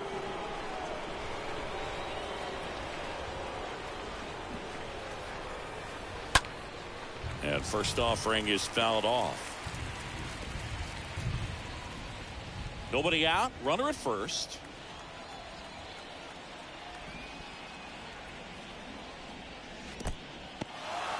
Oh, and now a wild pitch. And the runner holds.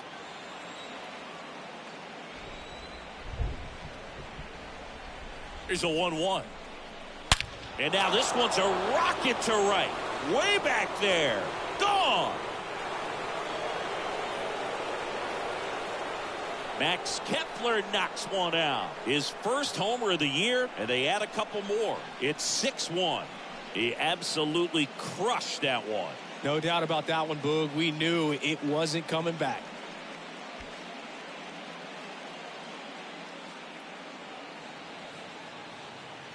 With a low 90s fastball, you have to live on the edges and hit your spots. If you don't, you'll get hit hard. Really good swing there. Patient, waited for it. It was like BP all over again. Gary Sanchez at the plate.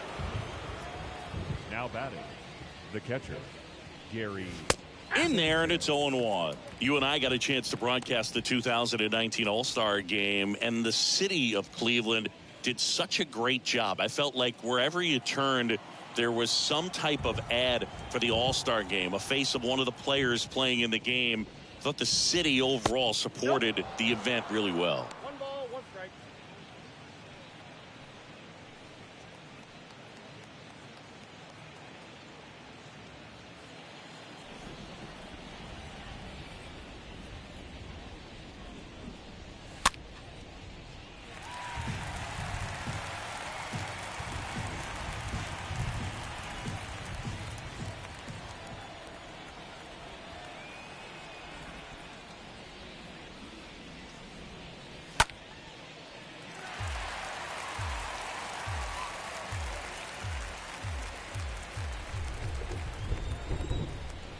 Pitch. And now it's even up. Yeah, and I think the players backed it up from the home run derby and the show that was put on between Vladimir Guerrero Jr., Pete Alonso, and others. It was off the charts. And then the game is always special. When you see the best in baseball, you remember how special this game is. And to be here at this ballpark, I think just was the icing on the cake. Jimenez throw to first. That's the first out in the top of the 4th. Now batting, the left fielder, Alex Kirilloff. Here's Alex Kirilloff. Really good piece of hitting last time, going to the opposite field.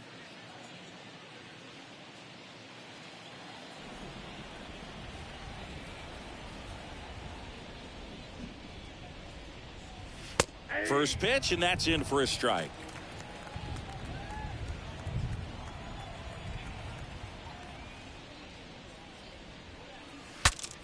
Now he breaks his back. And he grabs it foul. Still only 1 out here in the inning.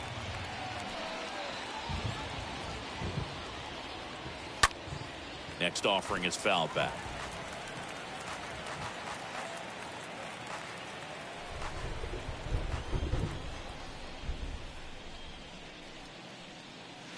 Next one misses, and it's 1-2. Really good take, especially with 2 strikes. And a foul ball, he stays alive.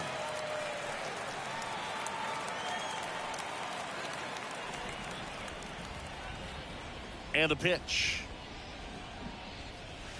That one inside. It's 2-2.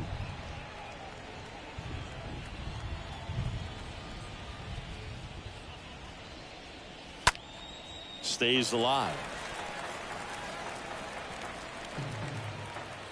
8th pitch of the at-bat coming up. Swing and a miss. Struck him out. That's the 2nd out. Here's a Now speed batting, threat. Byron Buxton. Byron Buxton.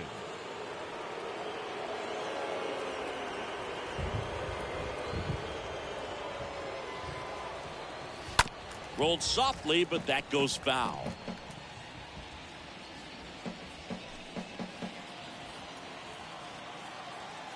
Right-hander kick steals. And ball 1.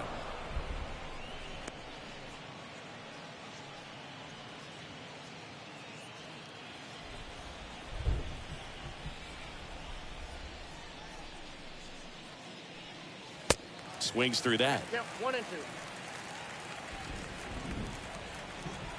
The 1-2.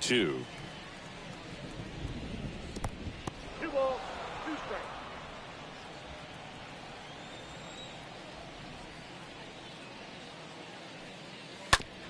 foul ball. He stays alive.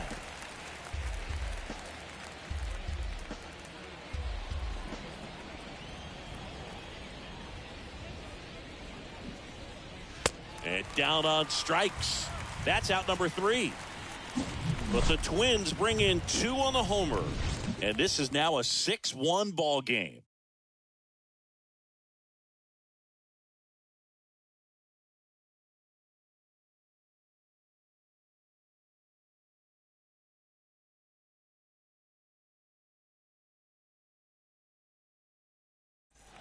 Back now at Progressive Field. Bottom 4, now Ahmed Rosario. Leading off for the Guardians, the Pitch. shortstop, Ahmed Rosario. Up the middle, and it gets by him.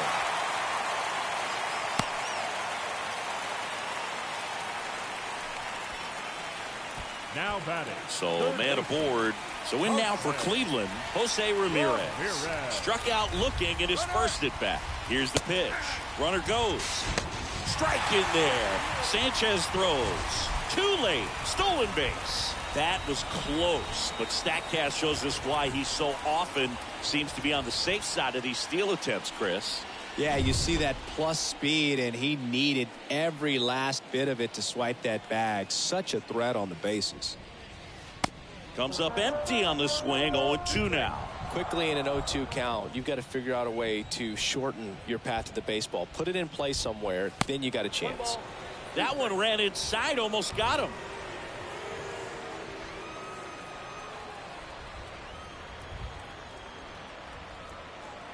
Left-hand batter waits. I got to count 2-2.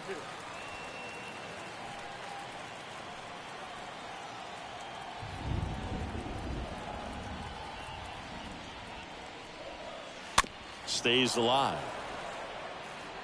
He was a little out front, but did a good job keeping the hands back long enough to foul that pitch off.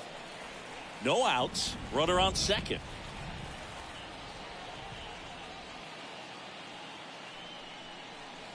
Next one is off the plate, and that's ball 3. Man at second. Ground ball up the middle. Toss to Sano. 1 out in the bottom of the 4th. First of all, that's just a nice job to even get to that ball, and then even more impressive was the throw. Off balance, 32. had to try to in the air, get his shoulders turned, and make a strong throw. Does show off the strength of the arm. We're usually used to seeing that kind of arm strength from the shortstop. Now it's Franmil Reyes. And this is a big opportunity for him to pick up his teammate right here.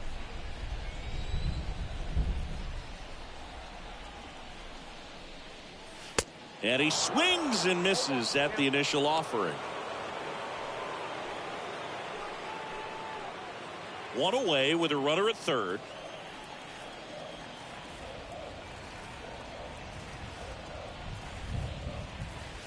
Oh, and 2 as he waves at that one.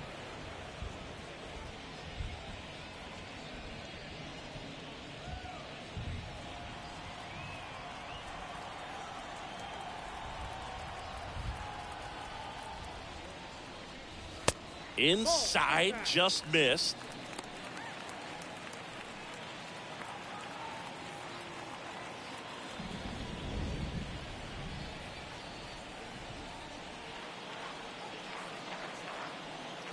Here's a 1-2. Got him looking. 2 down. No, that's not the best 2-strike fastball I've seen, but certainly got away with the location there. You know, sometimes as a hitter, when you're down in the count, you're so focused on a pitcher painting the black, and you just get a little bit locked up on something down the heart of the plate, not expecting it, and it just kind of freezes you. And now it's Josh Naylor. Went down on strikes his first time through. And that's in there for strike 1. Boog, over 80% of his first pitches are strikes. You're doing that, you could have a really good day out there on the mound.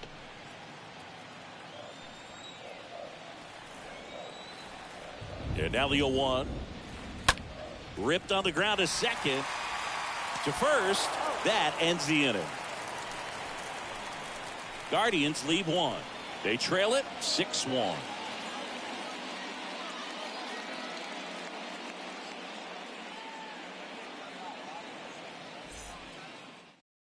Guardians going with a new pitcher, Eli Morgan. He comes in with his team trailing by a bunch, so he'll try to keep it where it is. Well, at this point of the ball game, we're talking about middle innings, and we get a little length out of this arm coming out of the bullpen. We'll see just how many outs he's able to give his skipper.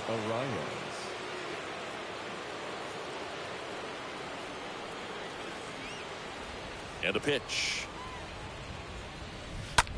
Out towards left center. No trouble here. Puts it away for the out. And there's one down. Now batting, second baseman, Jorge. The batter now, Jorge Polanco.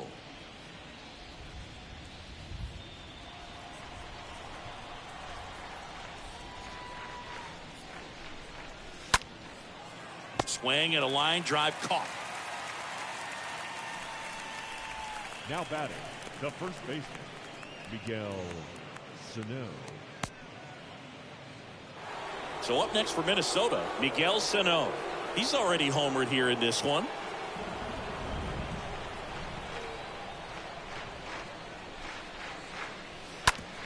Hit hard on the ground is short. Slings it across, and that is that. This guy's anticipation is off the charts. Don't see many shortstops better than that. Great job to complete the play and end the inning.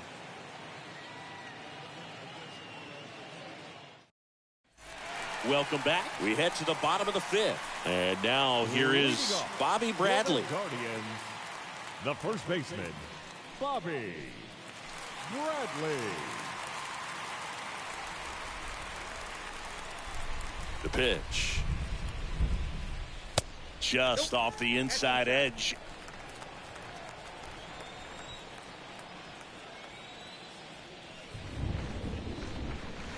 Pitch misses. 2-0.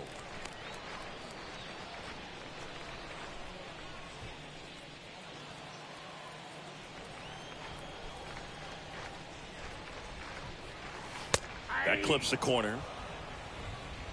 I got 2-1 to count. A wind in the pitch. Fouls one off. 2-2.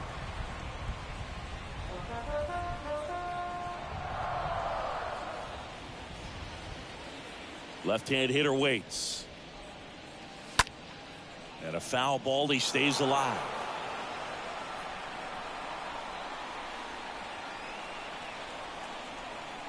The wind of the pitch. Okay.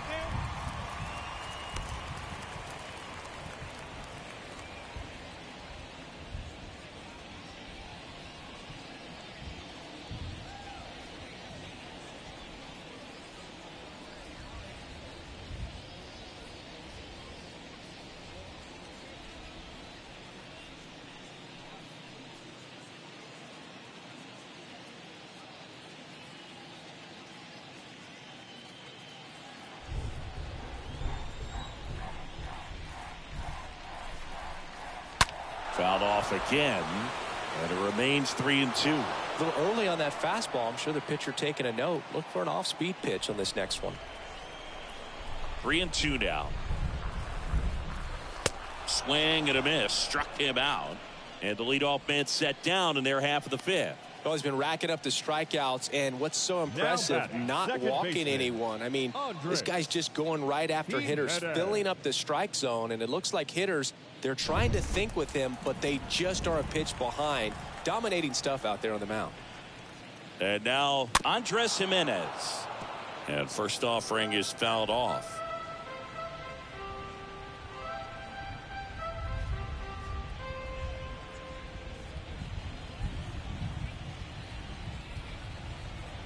And he deals. And now the count is even. Righty delivers. Now one out to right. That'll drop in. Plays it on a hop. When you pop a ball up like that, you don't expect it to get you knocked too often, but right there, somehow he got it to drop in behind first base, and that's where no one could get to it. And you can feel this crowd waking up a bit here as the guys are starting to make some noise with their bats. Digging in, Oscar Mercado in there for strike one.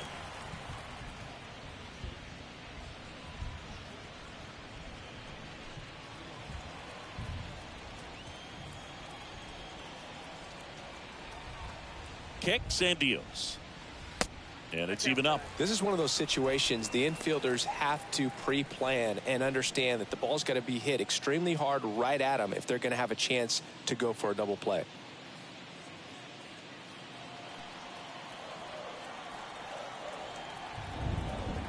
And the righty deals.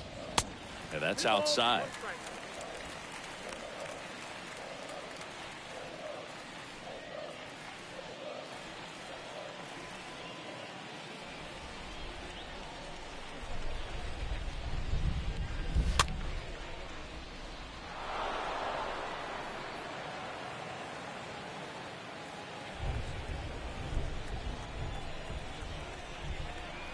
Now all even up. And that's down and away.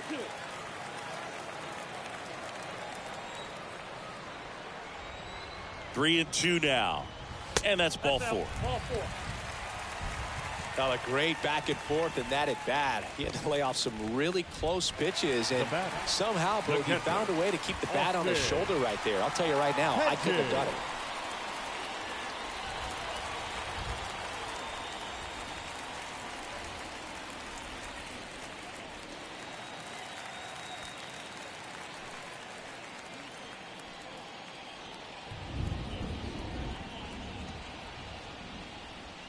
Hedges takes a ball as he stands in for the second time.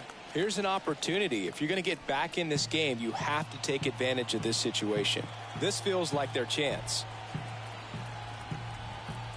2 on, 1 out. Pitch misses there. 2 balls, no strikes.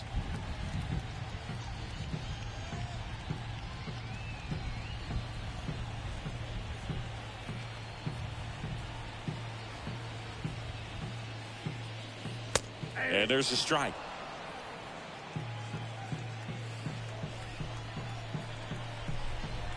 At the belt and fires. Grounder might be 2. Tags the runner for 1. And it's a double play to end the inning. 1 left for the Guardians. The lead remains 5. It's 6-1.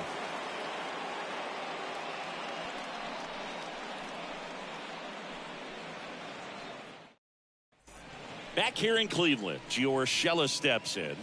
Leading off for the Twins, the third baseman, Gio Urshela.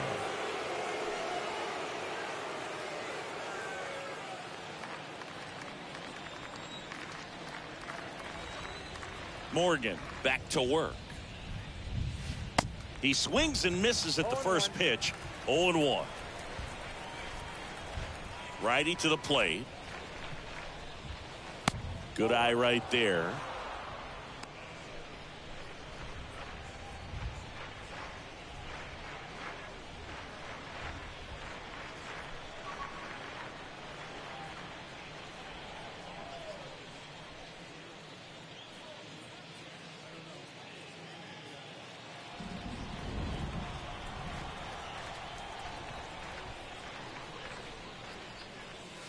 Next offering is in for a strike.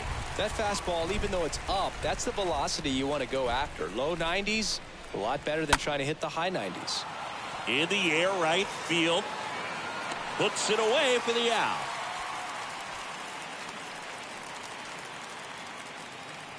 The batter, number 4, shortstop, Carlos. And here comes Carlos Correa.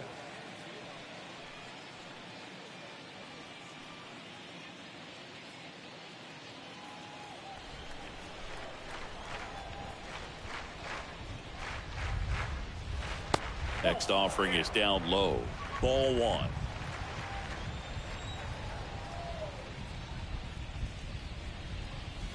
And a strike in there.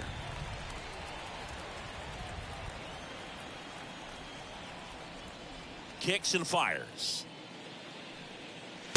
And 1-2.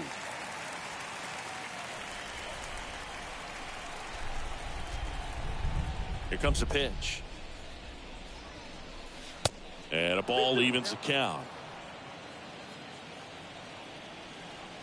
Right-handed reliever.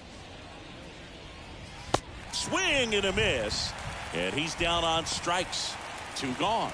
He came out of his mechanics there. Typically likes to shoot the ball the other way, but that time a little anxious.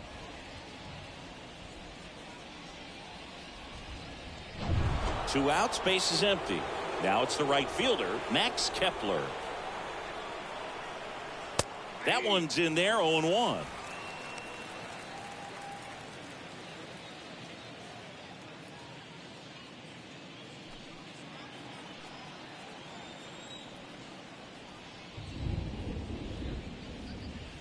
There's a strike.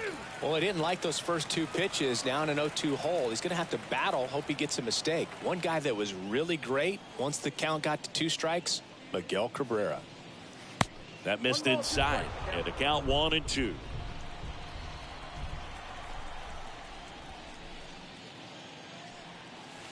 And the 1-2 misses to even the count.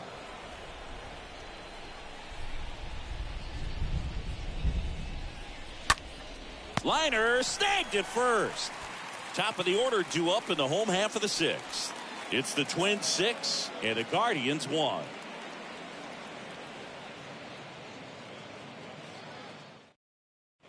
Here in Cleveland, John Shambi with Chris Singleton in the booth, and leading off the bottom of the 6th, Miles Straw. The center fielder, Miles Straw.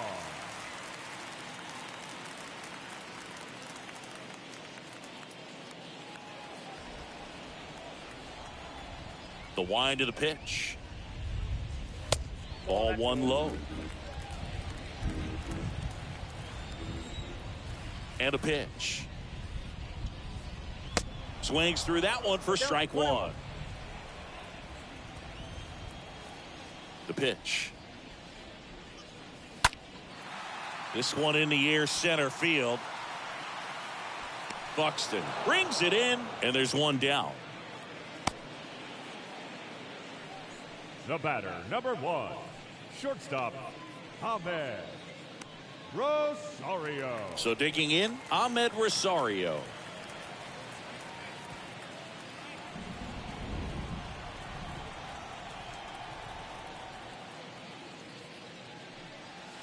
In there, and it's 0-1. It's just been an impressive outing so far. Continues to pound the zone pitch after pitch, and he's been able to stay down. That's what's been key. And the 0-1. And it's strike 2. 0-2 now. Chases in the dirt, slider there. Gets the out, 2 down after the strikeout. Chris, 3rd time through the order, and a couple of quick outs for the starter. Yeah, he's been very frugal today, economical with the pitch count. Here's Jose Ramirez.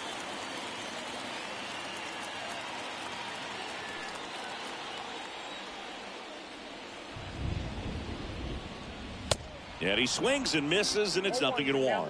And it really looks like these hitters have been in between with their timing today. Good fastball, excellent slider, but they've not been able to commit to one velocity and stay there.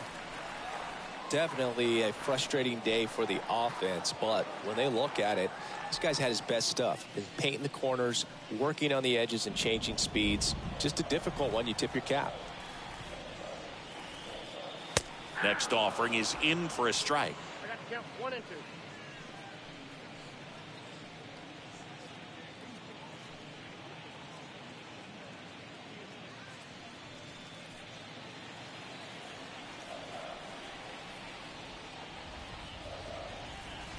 Look out! And it hit him. He had 2 strikes on him, and he hit him. Well, anytime one of your guys gets drilled, it catches everyone's attention in the dugout, and you know what? It kind of gets you fired up.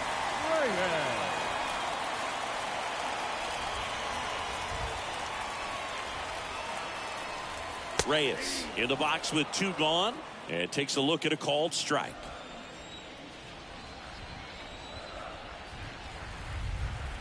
And a pitch.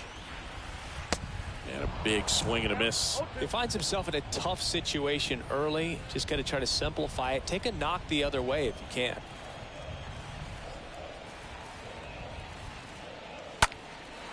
Swing and a ball lifted left field. Kirilloff makes the catch, and that'll do it. Guardians lead 1. They trail it 6-1.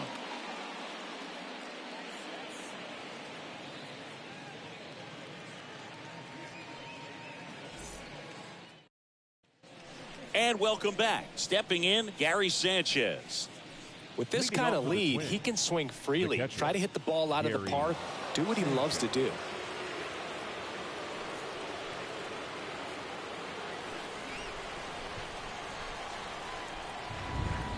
The wide to kick the pitch.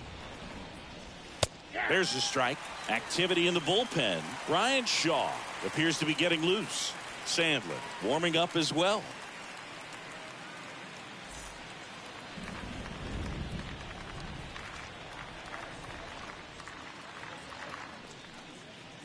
Next offering is in for a strike. He doesn't seem to like the pitch up. Hasn't offered on either one of those pitches. 0-2 count now. I think the guy's going to climb the ladder out there. And the right-hander deals.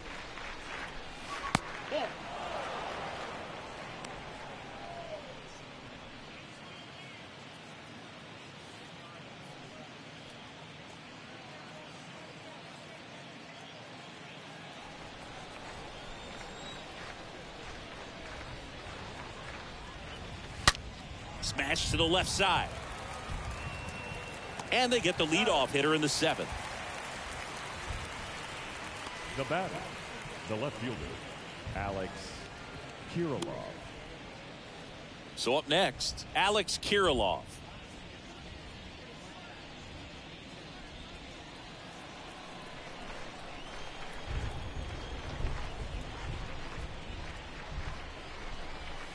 First pitch, and he just misses. Ball 1, no strike.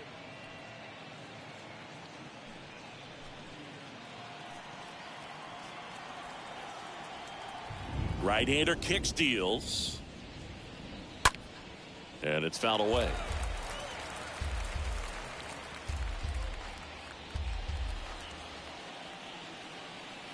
The pitch. Looked like it was a little bit up. The pitch. Check swing, but he went too far. 2-2 now.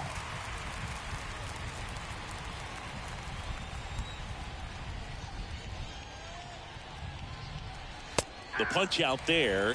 2 gone now. Really love the pitch sequence right there. I'm telling you what, pitcher and catcher are on the same page right now. The center fielder, number 25, Byron Buxton.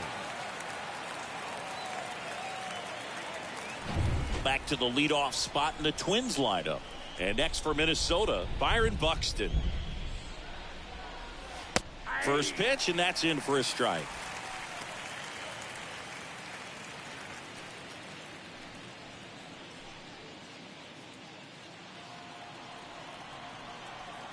Two outs.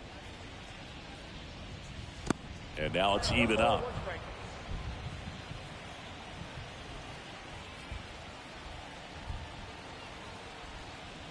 The pitch. Swings through that one. Count is 1 and 2.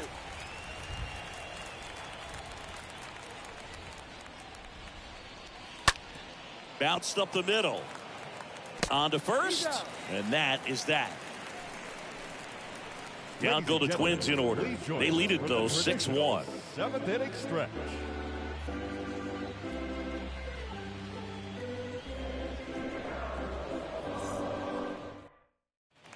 Back here at the ballpark, set for the last half of the 7th. Now it's the Guardians DH, Josh Naylor. Taken high in the draft, he's had that top prospect labeled over him since he put on a professional uniform. But at some point, that starts to go away, and you've got to produce at the big league level.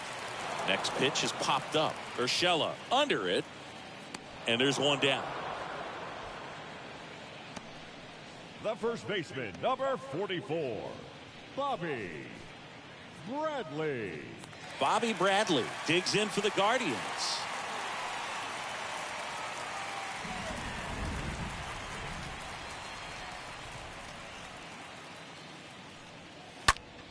In the air, right field. Pulls it down, and there's 2 gone. Now batting, the second baseman, Andres Jimenez digs in for the Guardians. This is a guy who's in the lineup first and foremost because of what he contributes defensively, Chris. And when you talk about preventing runs from being scored, this guy is a big contributor. That one pushed foul. I was always told it's hard to take you off the field when you play really good defense, especially at a premier position, and that's what he does. Next offering is down low. 1-0.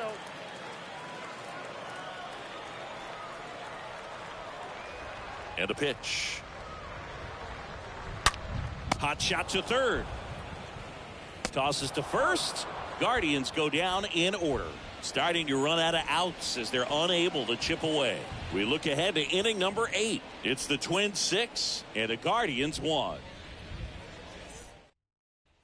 Back now at Progressive Field. And now the DH, Luis Arias. The designated hitter. The hitting's going to come around. He's going to figure it out. But right now, his big asset is the way he plays the game on defense. The wind of the pitch. Check swing, but he went too far. Strike one.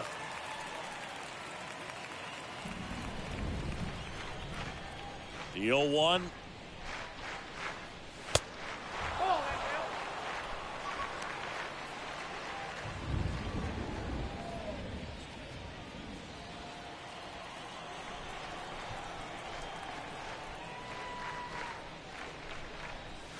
They say you win. 1 ball, 2 strikes.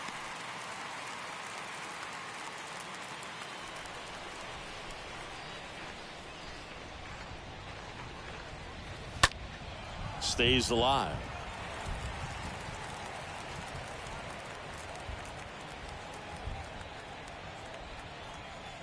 And here it comes. That hit him. And the leadoff man is aboard to start the inning. Now, Boog, I'll tell you firsthand, retired players, we miss a lot of things about playing the game in our playing days, but getting drilled by a pitch like that usually isn't something we talk about.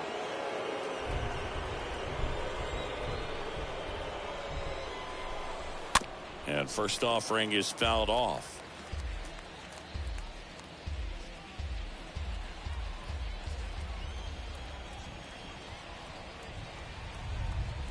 And he deals. That one pulled foul.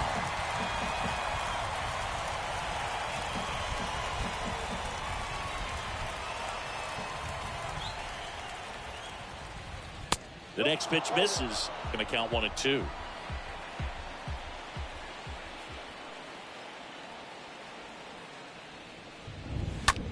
Lifted in the air out to left. Mercado makes the grab, and there's one down.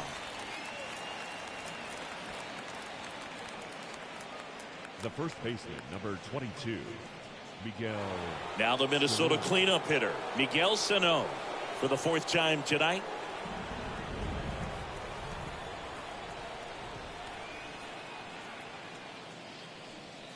First offering misses the mark. Counts 1-0.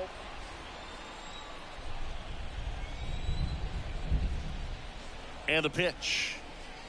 That misses off the outside edge.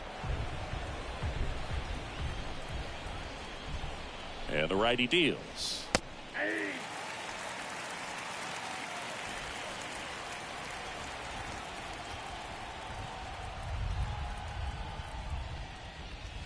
And a swing and a miss. Wow, no fair right there. I mean, that slider didn't move till the very last moment. Incredibly difficult to pick that up. Just kind of have to tip your cap on that pitch.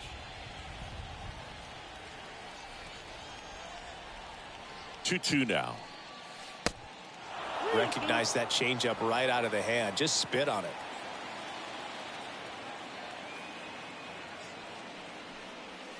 Swings through that one. It's a strikeout. Now 2 out. Well, that's the money maker right there. 2 strikes, slider down and away from a same side thrower as the hitter. I mean, that's just tough. You're looking to protect with 2 strikes and very difficult to lay off. And now for the Twins, Gio Urshela. And the first pitch misses for ball 1.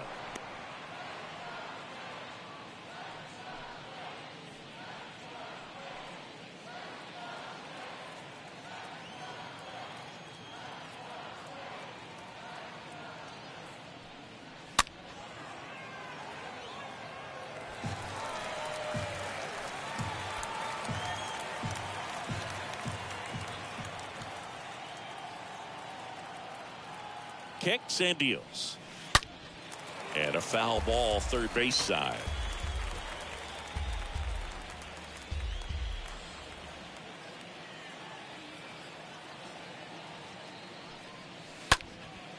And a foul ball. He stays alive.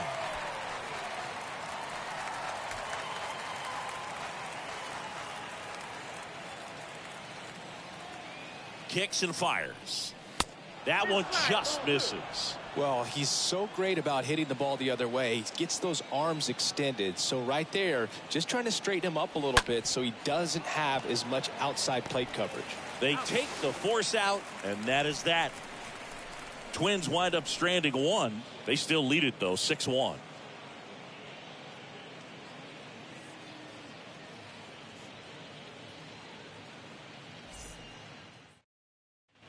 On to the bottom of the 8th, and now Oscar Mercado.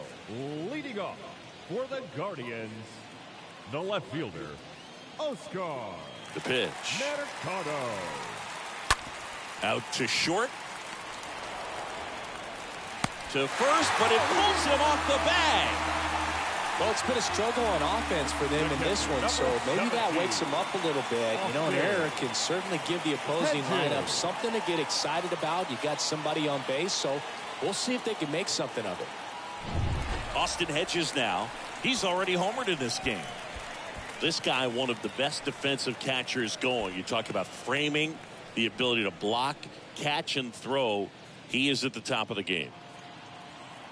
Really good athlete, and many times we talk about, you know, the feet of infielders. This catcher as well, really quick feet. He's able to recognize the pitch, see the trajectory, and get into a spot where he can block those balls and keep them from going to the backstop. Kepler hustles it back in, and the runner holds it third.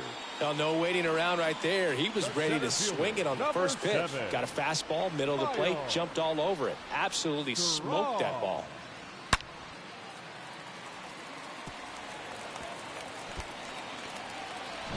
And now here's a speed threat. Outfielder Miles Straw.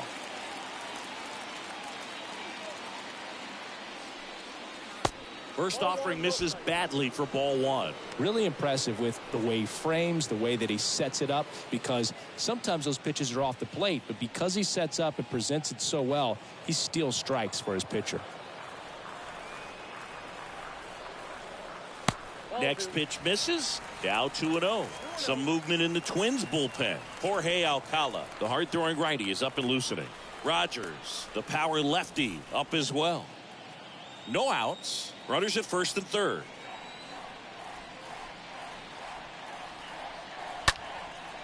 Out towards right center field. Snags it on the run. Runner tagging and heading for home. That's a sacrifice fly as he comes across. It's 6-2. There you go. Nice little RBI there. It's a great at bat. Got the job done.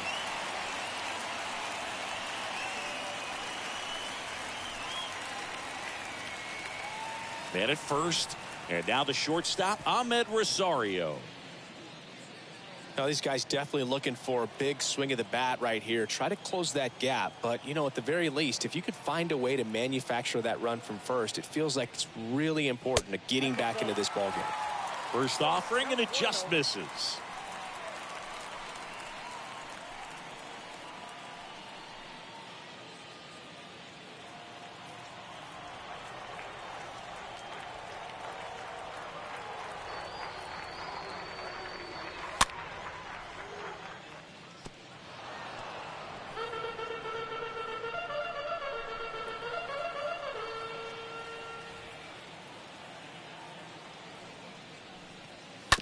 On the ground, a second, might be two. Off balance feed, there's one. Out there, but that's all they'll get. Tough play right there. Didn't really have enough time to set his feet and make a strong, accurate throw. Had to rush it, but he got it off, and he got it there in time to get that out at second base. Jose Ramirez digs in for the Guardians.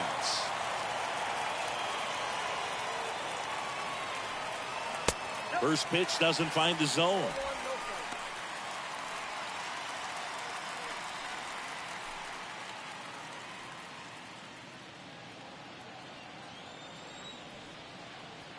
Bundy checks the runner, and he's back in there.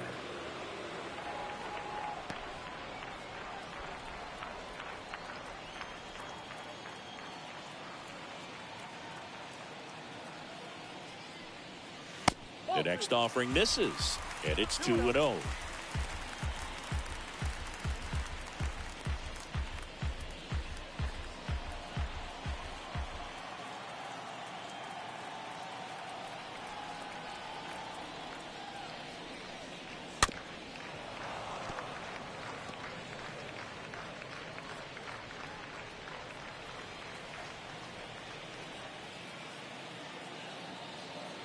Righty to the plate. Top of the zone for a strike. That's strike 2. Now just a cement mixer slider right there. It's a great pitch to hit if you can recognize it early and jump on it. Here's a 2-2. And there's a foul ball.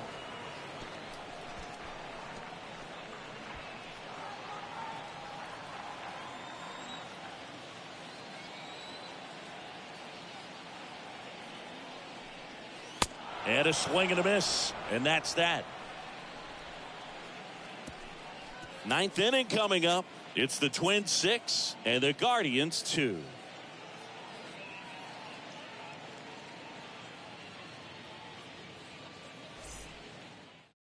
We're back. It's the top of the 9th. And there's a new pitcher on the mound. Ryan Shaw.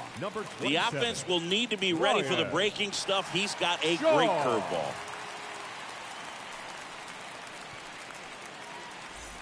All set for the start of the inning. And now for the Twins, Carlos Correa. For the Twins, the shortstop, Carlos Correa. The pitch. And first offering is fouled off.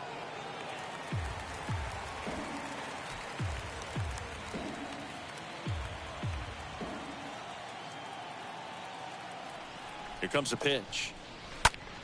Swung on, belted. That ball's carrying. Turning, looking, and that one is gone. Carlos Correa will circle the bags. His second of the year, and they add to their lead. It's 7-2.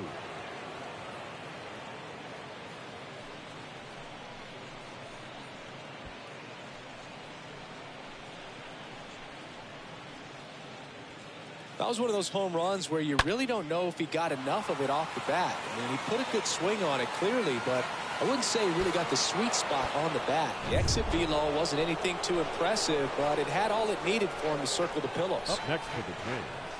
Now at the plate, Max Kepler. And that's in there for strike 1.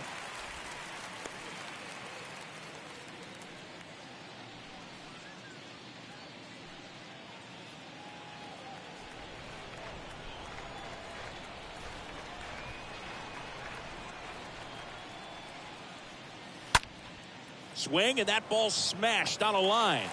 No trouble here. Puts it away for the out. And there's one away. Catcher,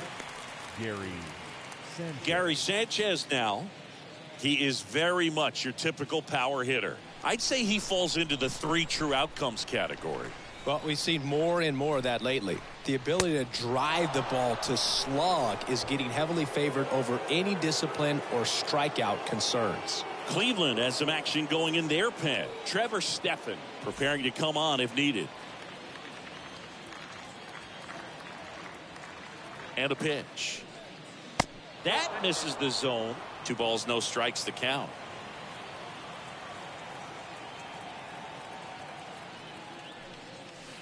And he pumps it a strike.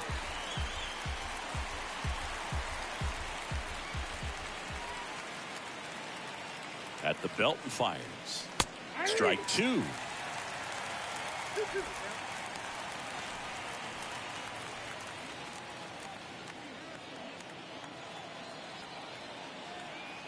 Right-handed reliever stays alive.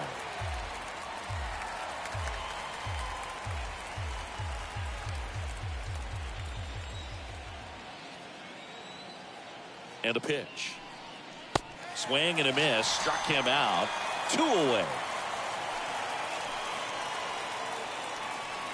2 outs, base is empty. Alex Kirilloff, the next Twin up to hit.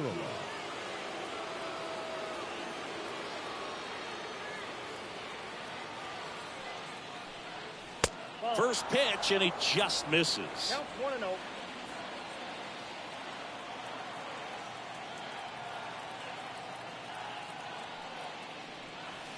And there's a ball.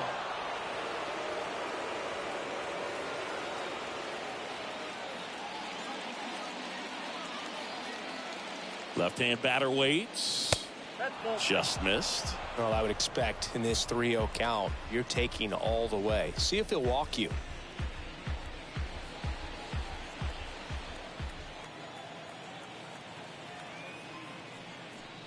And he walked him.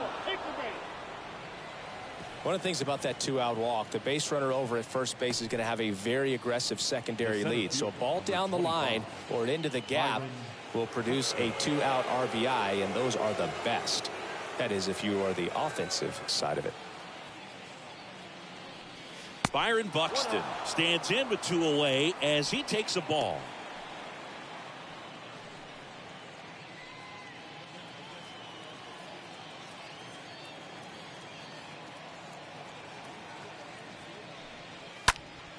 Next offering is fouled back.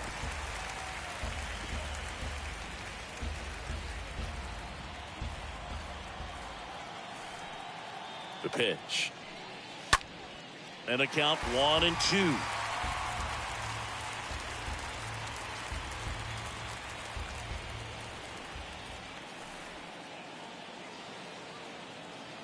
And the right-hander deals. 2 balls, 2 strikes.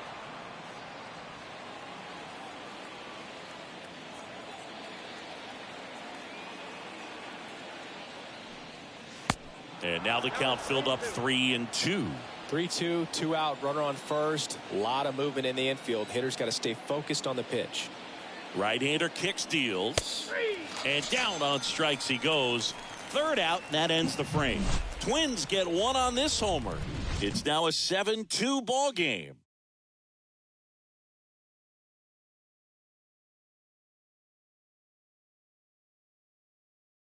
Back now as they hand the ball to a fresh arm to start the bottom of the 9th, Jorge Alcala. And he's got a nice lead to work with.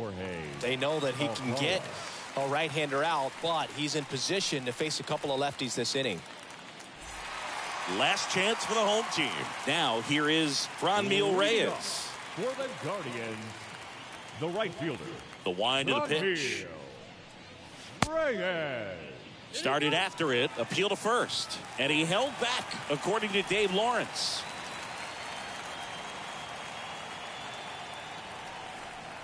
And the 1-0.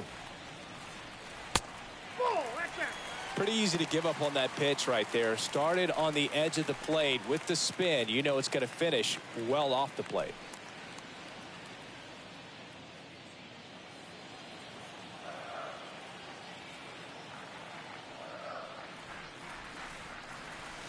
Next offering misses, and that's ball 3. So definitely a little wild right out of the gate. Well, it could be a little tough coming from the bullpen mound to this mound, but you've got to find a way to get ahead in the count quickly. He hasn't. We'll see how this at bat turns out.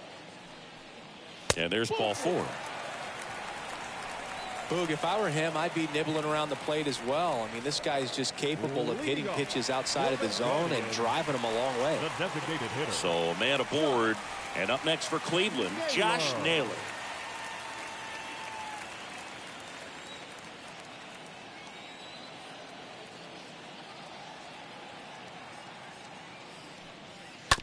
Ground ball right side, could be 2. Over to Correa for 1. A 3-6-1 double play. The 3-6-1 double play, in my opinion, is one of the toughest plays to make. You've got a pitcher covering first and the middle infielder throwing to a moving target. Everything has to be perfect, and right there, they made it look pretty easy. Stepping up for the Guardians, Bobby Bradley. In there for strike 1.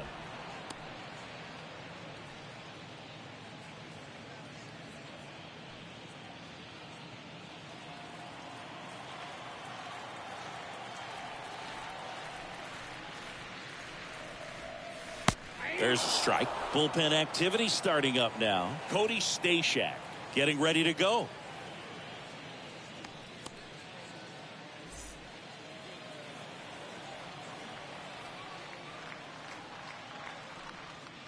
Tap dances out of the way of that one.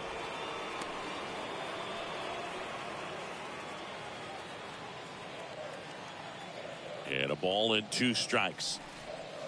And a swing and a miss, and that is the ball game. It's always nice to grab the opener of a series. You come into a new ballpark, and just sometimes things aren't as comfortable as what you've been used to. The mound doesn't look straight. The background isn't what you like, but they didn't let any of those things distract them. In fact, they looked like they were playing a home game. Excellent job to set the tone for this series. 7-2 your final here today. For Chris Singleton and our entire outstanding crew here at MLB The Show, I'm John Shambi. Thanks for joining us.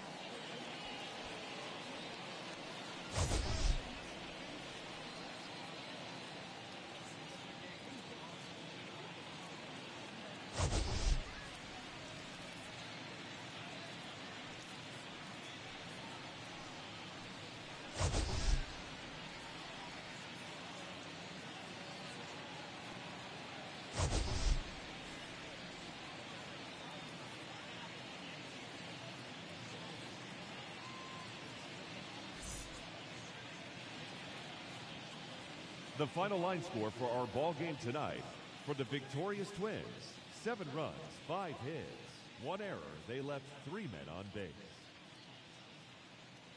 For Cleveland, 2 runs on 4 hits, no errors. They left 5 men on base. Time of the ball game, 3 hours and 12 minutes. Thank you for joining us here tonight. And we remind you to please drive home safely.